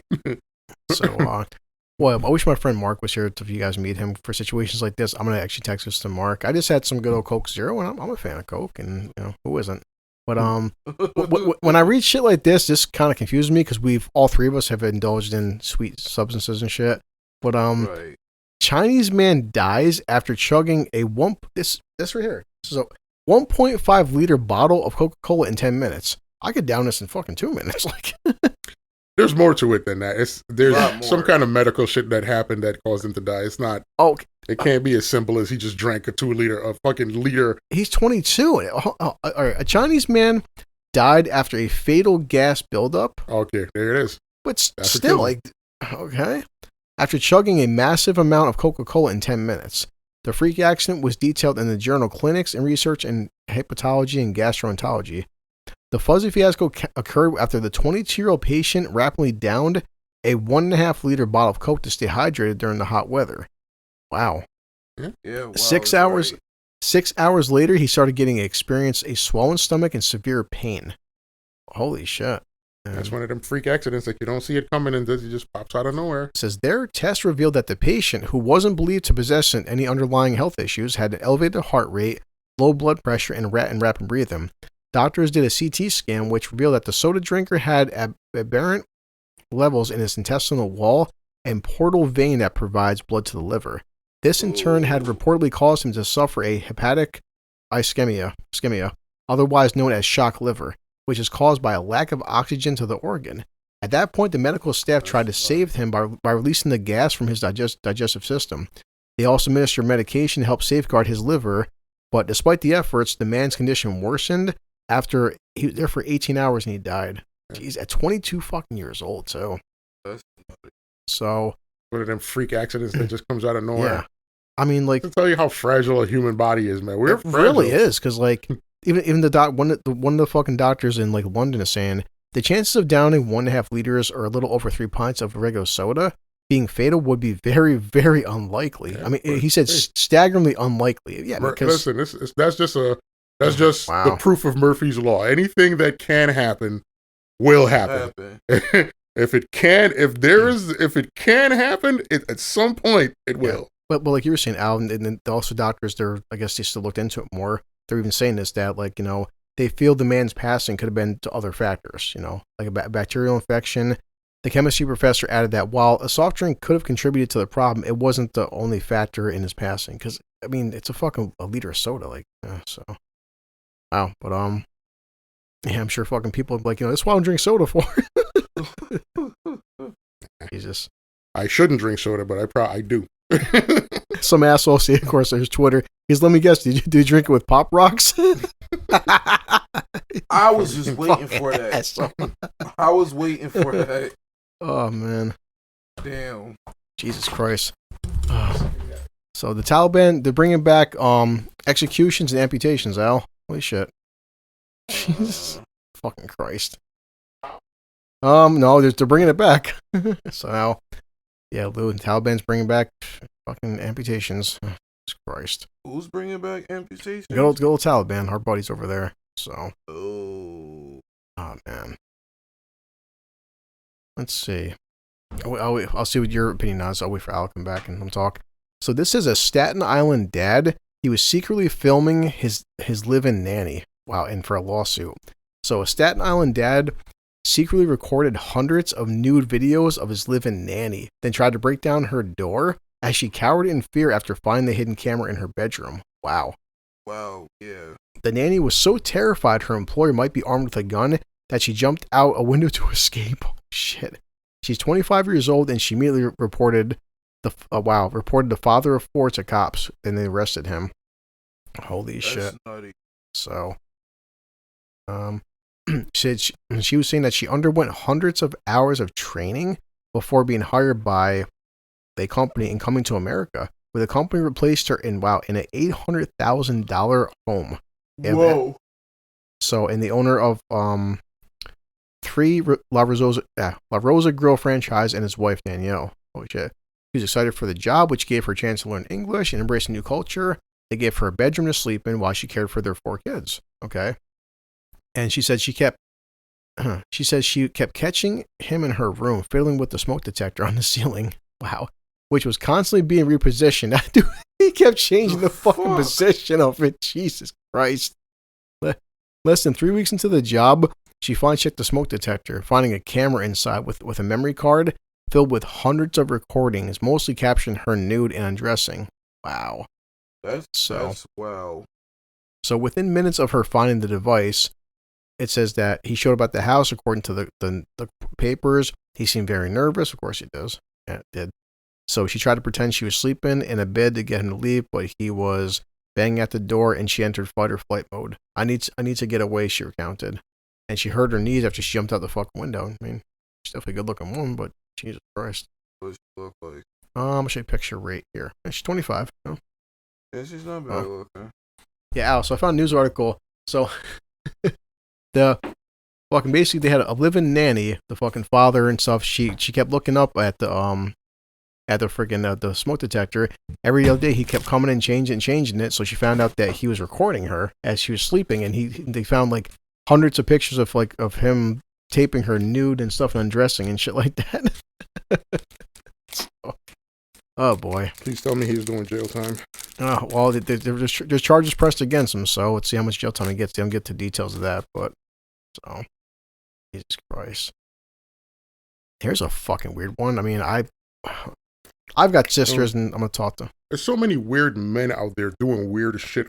Because the funny part is that, so he had a wife and he had 4 kids, and so they hired this live-in nanny. I guess she's from a different country, 25 years old, and when she was, she looked up and wondered why the smoke detector seemed kind of just different. Why he kept coming in every day when she was getting ready to leave. He kept repositioning that, so he wanted the perfect angle. Like, fucking bastard. Like, Jesus, especially you got a wife and fucking 4 kids, dude. Like, damn, man. Oh boy, this is fucking warped. But okay. It's fun shit people do. But North Carolina sisters find a dead stranger wearing their mother's clothes in her casket. Damn, that's fucking. So they opened her mother's casket and found someone they didn't recognize dressed in their mom's clothing. Holy shit. Fucking somebody messed up. Jesus Christ. Read that article. That's crazy.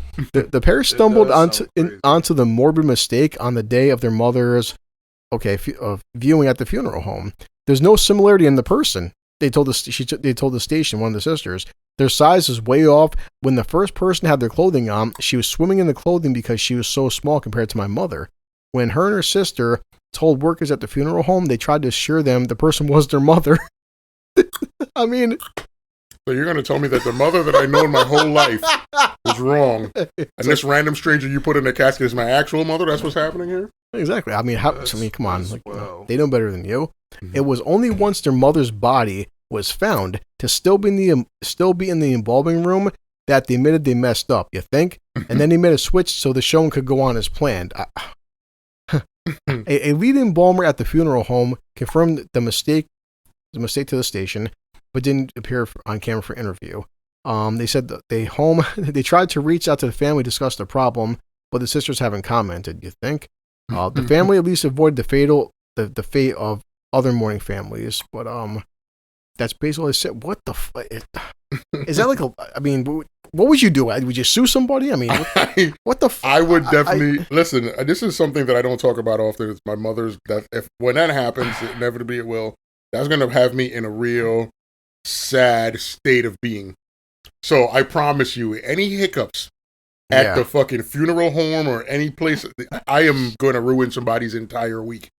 Like, I am going to fucking put you in a world of hurt. Yeah. That's like, holy shit. Especially when you consider how expensive funerals are nowadays. Yeah. You know, I pay this kind of money and you fucking bring somebody else out in the casket? Buddy. Yeah, I mean, holy fuck, oh boy. In situations I pray I'm never fucking, I hope I'm not in, so, Jesus Christ. Well, somebody fucked up and, they fucked up and wouldn't even own it. Like, nah, that's your mother. Like, what are you talking about? Like, I would know your mother better than you would know your mother. Yeah, it's like, I assure you that your mother is the person in that casket. Like, guys, I'm pretty sure like my mother wasn't white. It's like just saying, like, This person is 300 pounds and fucking a whole different race. Explain yourself, sir. It's like, well, wow, during the embalming process, these things happen. Oh, fuck. Man. I would completely lose it. Not gonna lie to you. Probably do like a couple more before we head out, but this is my last depressing one for the day. It's like I'm trying to do one funny, one depressing, because Jesus Christ. But this is why safety protocols happen for a reason. We have different guidelines and shit for dumb shit like this. And fuck, man, it's dark, but So Colorado amusement park employees failed to notice that a 6-year-old girl was not fastened into her ride seat before she fell 100 feet to her death. God damn. She was ejected from the haunted mine drop in Glenwood Springs while on vacation with her family over Labor Day weekend. She was sitting on top of 2 seatbelts that were fastened together, and 2 newly hired ride operators didn't properly check that she was buckled in before launching the ride. I've been a Great Escape. They check everybody, but this is why they have safety protocols for her. So, she was found dead at the bottom of the mine shaft from multiple blunt force trauma. Damn. Yep. That's pretty much the fucking, I mean, what are you even doing? That's like, who are you mad at that point? The new employees or the whole entire, corporation involved in this park? Like, who are you? Because as parents, that's a mistake that could have been avoided, should have been avoided if everybody did what they were supposed to do. Because, let me say, an alarm system warned that the girl's belt was still fastened from the previous ride when the seat was unoccupied, but the ride operators were not trained well enough to know how to respond to it, according to the report. I mean, it's like, I didn't see it, but like, I would assume you could tell if a 6-year-old is strapped in or not, but okay. Mm-hmm. Especially the fact that it's a 6-year-old. You want to be more careful with the young children. And here's what he fucked up. One of the operators reset the system to stop the alarm and set the ride in motion. So the alarm was going off, and they said instead of going to check if there's a problem, we're going to hit the reset button. Yep. Makes sense. Operators took several incorrect actions and reset the ride's seatbelt monitors, which allowed them to dispatch the ride. Jesus Christ. Investigators turned their findings over. Sure, Jesus. Thank you. The report makes it clear that this is the fault of the park, not the fault of the rider, obviously. It's obviously the fault of the park. But yeah. The park was fully responsible to ensure everyone was restrained. This is not one of these rides where the rider is responsible for anything, including buckling themselves in. The park is responsible to do all that. This could have been easily prevented. Yeah. Yep. I mean, I would. Wow, this is one of them articles where I want to follow up on it because I want to know what happened next. Like, did the parents fucking file suit? Did they what's happening? Wow. Investigators said they were contacted by someone else who was not fastened incorrectly in 2019, but was able to convince the operators not to start the ride. The future of the attraction, billed as the world's first free-for-all drop to go underground, was undermined. So, yeah, but I'm damn out. Not. I gotta admit, if that happened to fucking me, I'd probably, because at some point it said this was everything could have been prevented. If this was my kid, I'm gonna fuck somebody up. I'm sorry, because it's like that's a fact. Yeah, it's like it's like because it's fact that, and on top of not checking to fuck their 6-year-old, you went and reset the shit. For what? It's just. It's just the fact that there was an alarm going off to let you know something was wrong, and instead of saying, "Let me go double check," you decided, I'll just reset the system and let it rock. Like, I feel like they should shut that whole park down, sell all the parts, and then pay the family. Yeah, that's boy. Well, this is gonna make you guys laugh then, because this is just Twitter. I'm done. I got a couple other articles on my phone, but this is funny. Like, so I've been to a zoo. I'm sure you guys have been to zoos and stuff, and so you have your kids and stuff, and you look over and you see animals doing different things, but like, so gorillas shock onlookers with oral sex show at Bronx Zoo. So I saw the YouTube video. That shit was all over the internet. Yeah, I saw the YouTube We're getting to it now, but yeah, fucking girls getting a blowjob and people walking by with their kids. Rose was getting busy. I mean, it's like, I was shocked and had no idea that this was a natural act. Well, I mean, shit. You know what? It freaks me out, right? That like, I understand if somebody's there with their kids and they don't want their kids to see it, because your kids are too young to be exposed to that type of shit. I get it, but there are adults who will see that shit and freak out a little bit, and I'm like, you're an adult. Like, you do the same thing. Like, knock it off. Yeah. I was in the grill exhibit with my 4-year-old daughter and niece. My wife had to stay out of the exhibit with my sleeping son, so I wanted to capture a lot of the video. At least he was honest about it. Oh, shit. That's funny. I like a life. Like, Al, brought my kid to fuck the zoo. Guess what I captured? This fucking gorilla orgy was popping off, son. Jesus Christ. Oh, man. That's fucking that. I mean, my fucking day. So, I got fucking couple when these popped up real quick for I am with you guys. Let's see. Well, I found this on Yahoo for finance and for Yahoo News. Apparently, I'm not sure how true this is, but they're saying that like because I use Facebook, not too often, but like, I check it every day, once a day or so. But this article was saying from Yahoo Finance that the problem that might actually hurt Facebook, they're saying, is Facebook. They're basically the short version is that Facebook's biggest threat doesn't have anything to do with most of the revelations in those documents, such as their inability to stop hate speech, violence, or even human trafficking on its website. Things that would sink any other company. Facebook could finally be hurt because young people don't like using Facebook, and the company appears to know that's a sore spot.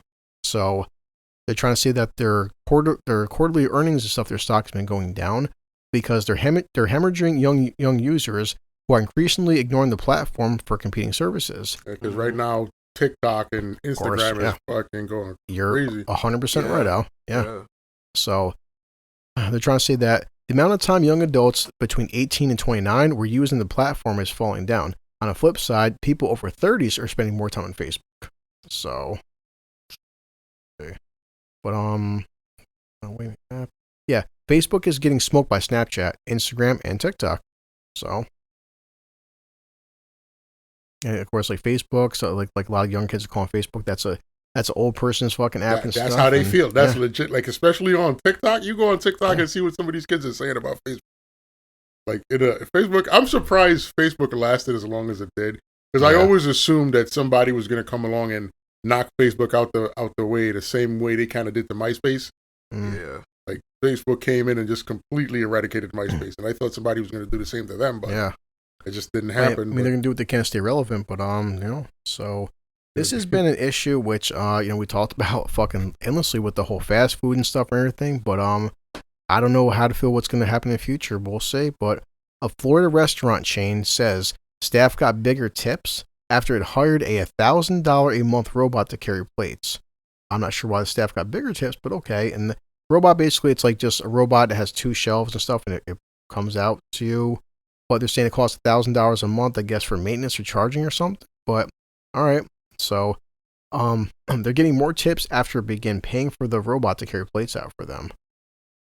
Okay, so the robot to one of its restaurants in July where he was struggling to find workers. The robot carries food from the kitchen to the dining room where servers collect the plates and deliver them to customers' tables. Staff can talk to customers more and serve more tables. So they feel like now the servers are being more friendly, doing less work in a sense. In the first 2 hours, the servers were amazed. The restaurant now has a robot for each of its 6 restaurants.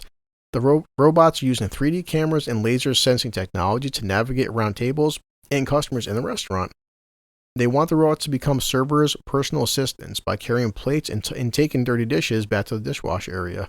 This will create up to 30% more efficiency for our staff, so they can focus more on our guests and in return make more money by taking more tables and creating a better hospitality experience.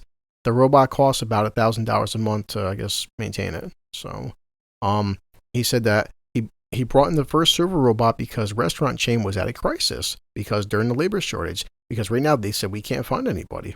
It's happening all over the fucking country. So, in September, a Latin American restaurant in Texas started renting 3 robots for $15 a day each to serve guests at the company scramble for workers. The robots can welcome customers, carry food to the tables, and sing. Shit. So, oh boy. That's I don't know what to say about that, because I feel like that's one of them things where once the restaurants figure out how to make it cost effective to have the robots, they're going to start employing more robots and less people. Yeah. It's one of them things where you can see it's the beginning of the end. Oh boy. So I mean, it's like I still love popping this stuff with Dave happened a couple of days ago. You're gonna keep seeing more actors or celebrities either for or against it. I like Channing Tatum. I mean, Magic Mike and shit. He's been a couple of things. 21 Jump Street. I didn't understand this fully, but okay. It just says that Channing Tatum addresses Dave Chappelle controversy. I understand and hate that he has hurt so many people. I'm like, who is Dave? Who's Dave hurting? Shannon? But all right.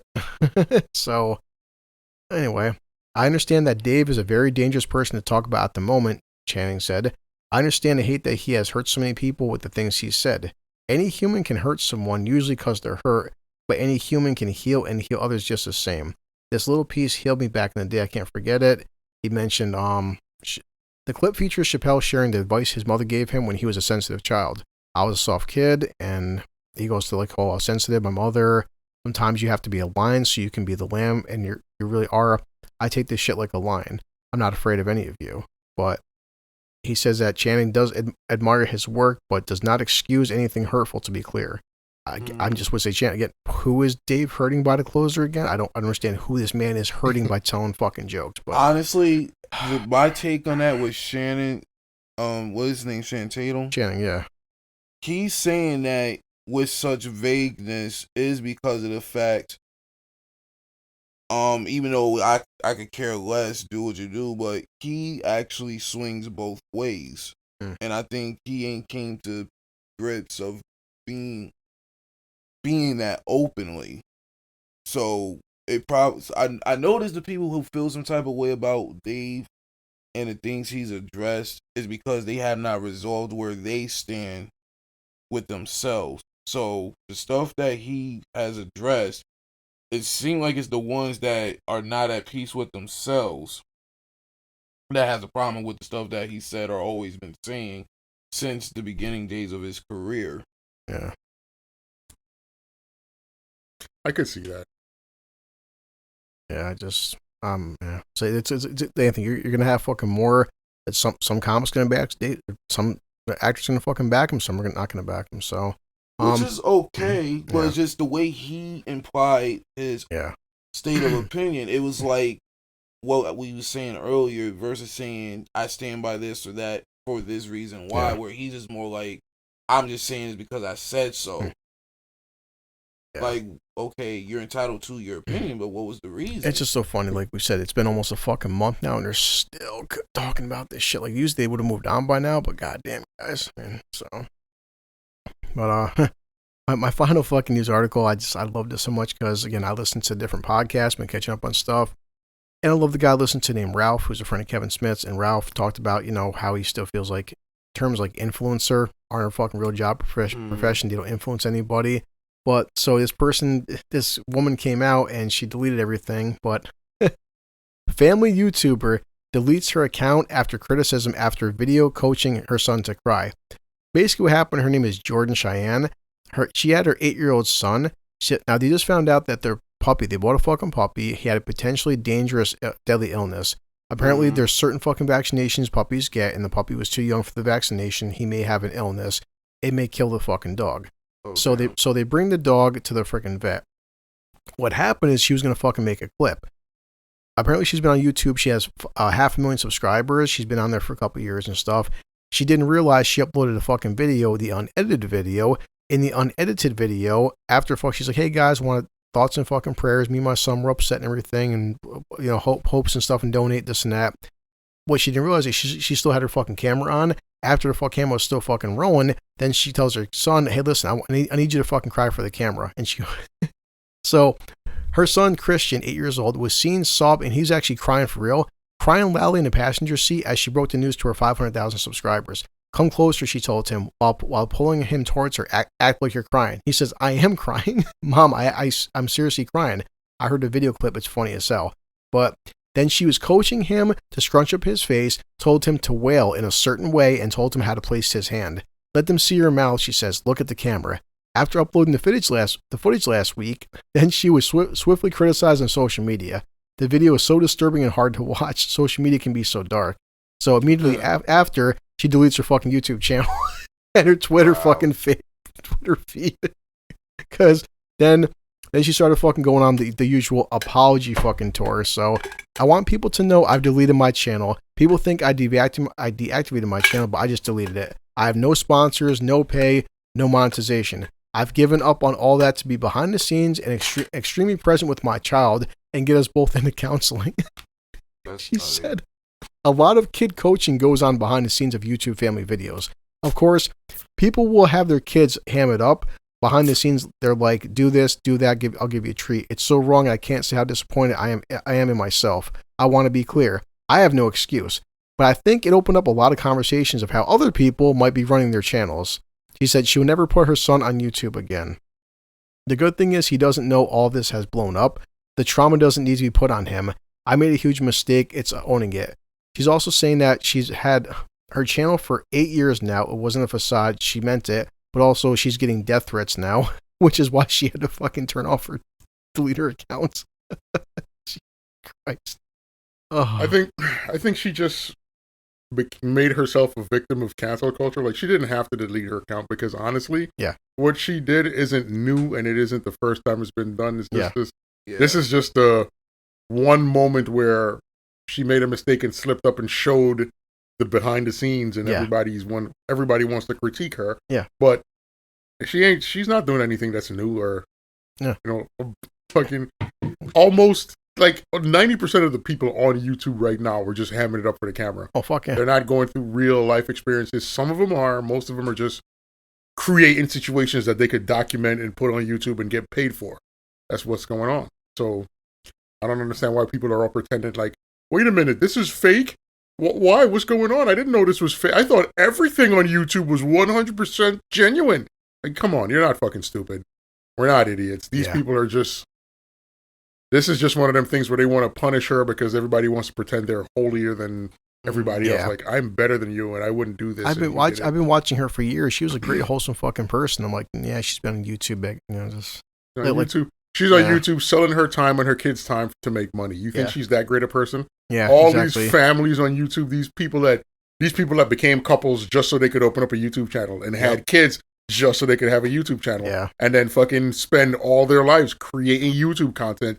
Just so they could make some money. Like, these aren't the greatest people in the world. These are people driven by money. They're doing the same thing. It's like, I'm sorry for the past like 7 or 8 years you've been whoring your fucking kid out, and like, I'm sorry, I can't make content anymore, and like, and now we have to go to fucking therapy, and your kid doesn't need therapy. You're an asshole. But on top of like, I took this very seriously and stuff, and now we have to like, I don't understand the repercussions, blah blah, because of course, now it's gonna be the whole I'm a victim fucking situation, but like that's you said, the only route she has left to go, really. So, and which why we said constantly now that this is just audio on fuck YouTube, and whenever I get the fucking time and effort to put up some movie reviews, I'm not asking to like I'm not gonna quit my job tomorrow and stuff. And I just said I have a 14-year-old. Never one time in the past 14 years. Other parents are doing it. Other parents have been fucking doing it. Hi, this is Chris and my son Christian and my 2-year-old and my 3-year-old, my 4-year-old. I'm going to sit there and start making videos and quit my job tomorrow and start, again, pouring my kid out to fucking play with Legos all day. And please, guys, give me more subscriptions and donations and likes and subs so I can just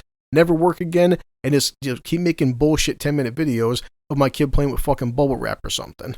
Dude, there's people out there, there's families out there that made YouTube their entire source of income. Exactly. There are people out there whose kids make millions because they critique toys on the fucking, it's people out there who, if you could like literally type in the words "the family" on YouTube and see how many different fucking things pop up with this family and that family and this family. There's all these people on there with their entire family life on YouTube just for views. Yeah. So it's like, and people are pretending that they think everything on here is genuine. Like, no, 90% of this shit is scripted. These people want a reaction. They're creating, in a sense, reality TV for you to fucking click on YouTube. Yeah, exactly. That's it. No, it's no different than the fucking Kardashians. Yeah, exactly. The only difference is instead of watching on it's on fucking YouTube. But I just find it funny now. All of her subscribers or followers, oh my god, we're shocked that she's an asshole. Oh, you didn't realize she was an asshole 5 years ago. It's like, it's I don't know. It's just.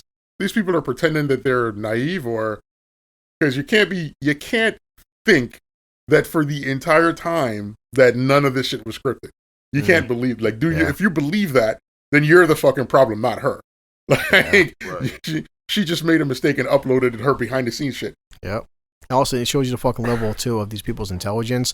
So you've been supposed to be on YouTube for X amount of years, right? And you obviously have uploaded videos. You know how to edit videos. So you fucking made a mistake and didn't realize you were putting up the unedited version of your bullshit. But, like, and you got fucking caught saying, like, you know, but I listened to the audio of it. Like, she's like, I want you to start crying. He goes, Mommy, this poor kid's 8 years old. He's a 8-year-old by his mother, thinking his puppy's going to fucking die. I want you to cry. I am crying. We'll cry harder. It's like, so not only are you an asshole for just being on there, now you're putting your fucking kid through mental trauma to get more fucking views. Like, Jesus Christ, man. Like, wow, you must feel bad for yourself. And like, you know, I was getting death threats. Who is sending you death threats because you're a bitch? Like, that's just her pity party. Feel sorry for me. I know. I am the victim. Me. Yeah. I did this horrible thing, but somehow I am the victim. And you know what? And I will fucking bet right now, anybody wants to fucking, if we ever get some views or subscribers, I'll give you my entire savings account right fucking now. The old 25,000 I got fucking put away and shit. That, what are you going to fucking bet that this only happened a few weeks ago? She's going to be back. Oh, of course. Wait a minute. If there was a thought in your mind that she isn't going to somehow spin this certain circumstance into more views, you're out of your fucking mind. Yeah. I promise you, this very situation, she's going to be back and she's going to talk about this exact situation that she's in. She uploaded the video. She got caught. She's going to talk about it. She's going to dig in depth. She's going to apologize. She's going to be back with a vengeance. She's probably going to get more viewers. Yeah, exactly. So that's that same fucking bitch. Like, you know, we looked at, I'm on fucking Twitch. I have cancer. Hey, we found you ain't got cancer anymore. Okay. I'm taking an indefinite fucking break for like a year. 2 weeks later, I'm back on Twitch, guys. Wait, hold up a second. You said that, you don't have cancer. You're taking an indefinite fucking break for a year, and 2 weeks later, she's back on Twitch. Like, yeah. Fuck once she realizes that them fucking shit that she's doing in her life isn't going to pay for itself, she's like, nah, I can't stop Twitch. This is my fucking bread and butter. We see it all the time. Go it's out like, and get a real job? Nah, hell no. Goddamn right. It's like, we see it all the time. Like, I was banned on fucking Twitch, or I deleted my YouTube channel. Okay. And I'm sure now, like, hey, look, I have a brand new Instagram account with me and my 8-year-old because our puppy didn't die. And okay.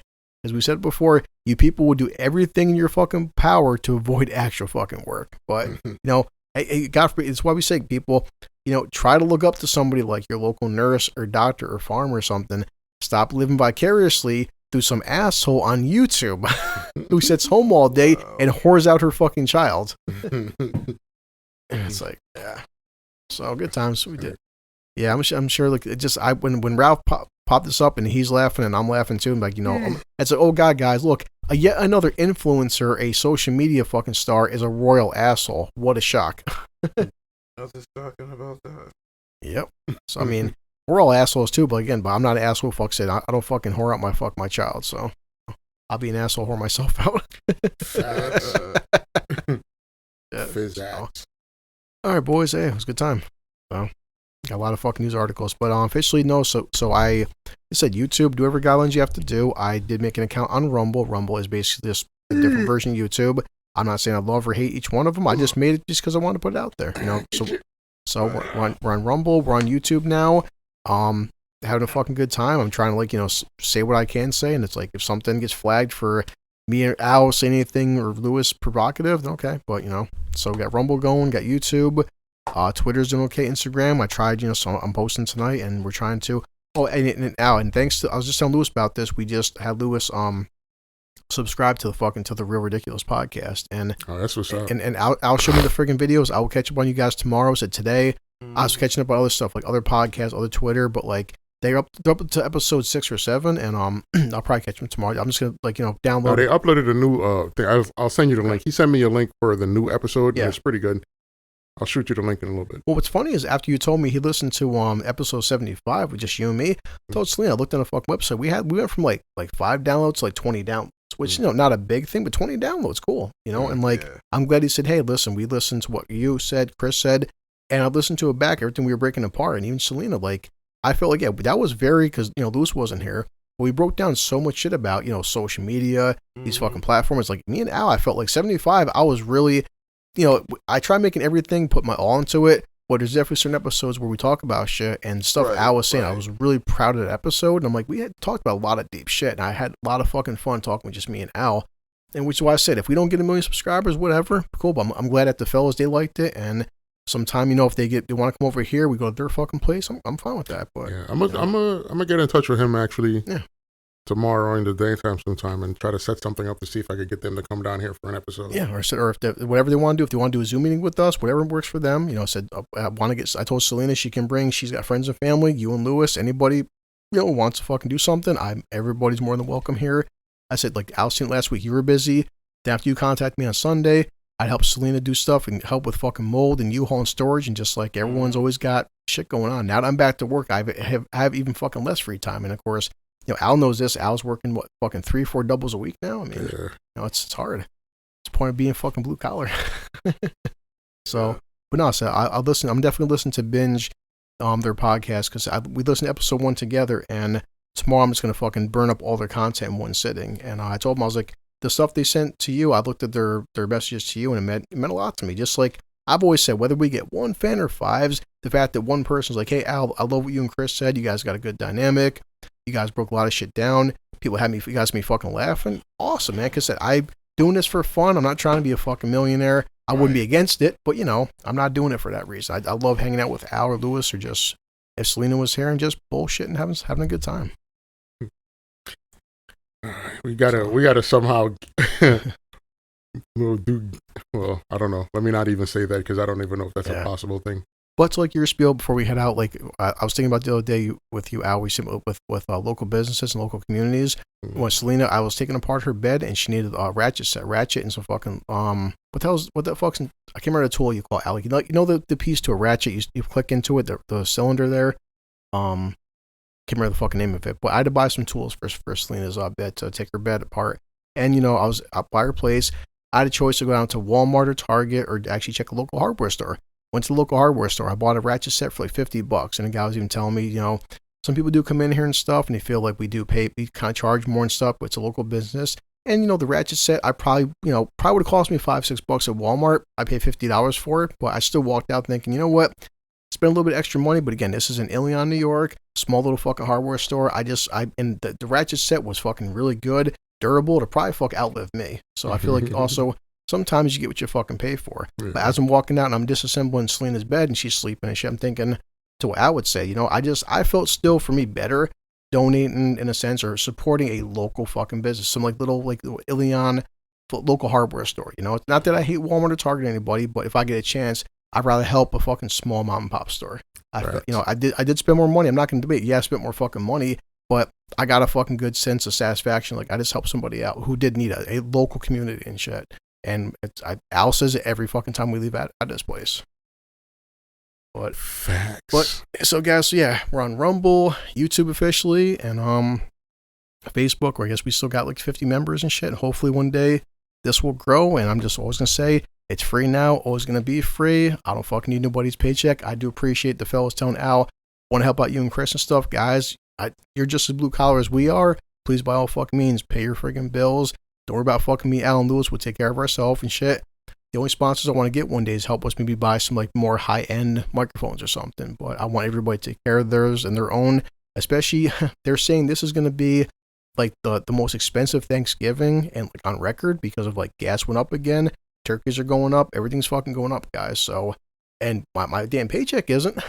So, I would say I love anybody wanting to support us. But man, Thanksgiving's coming up in a fucking couple weeks, man. Have yourself and your kids, your family, have a good fucking dinner on me. Because I know for one thing, I'm back to work now. I haven't had a paycheck in fucking 2.5 weeks. I have to work Thanksgiving because I'm fucking broke. So take care of you guys, your stuff, and don't worry about me and this podcast and shit. It'll be free. It's gonna stay free. So that's my sign off. Let these two guys sign off. I want to shout out to Real Ridiculous Podcast. Just take a listen to them guys if you guys get a chance. They're doing their thing. They're pretty good. Also, my normal spiel, you already know what it is. You know, protect your neighborhood, your neighbors, support your local community, put money into the things that you know that will help out the neighborhood, make everybody safer and secure. Donate to the local schools, fire departments, hospitals, libraries, police departments. Take care of your family and your friends. Protect yourself, your neighbors, and your neighborhood. So Lewis is last. No, not much to say at the moment except for just stay true to yourself, to those you love, and stay diligent. Facts. Glad you're back here. So it's good to be back. Yeah. Thank you. All right, guys. 3 hours and good night.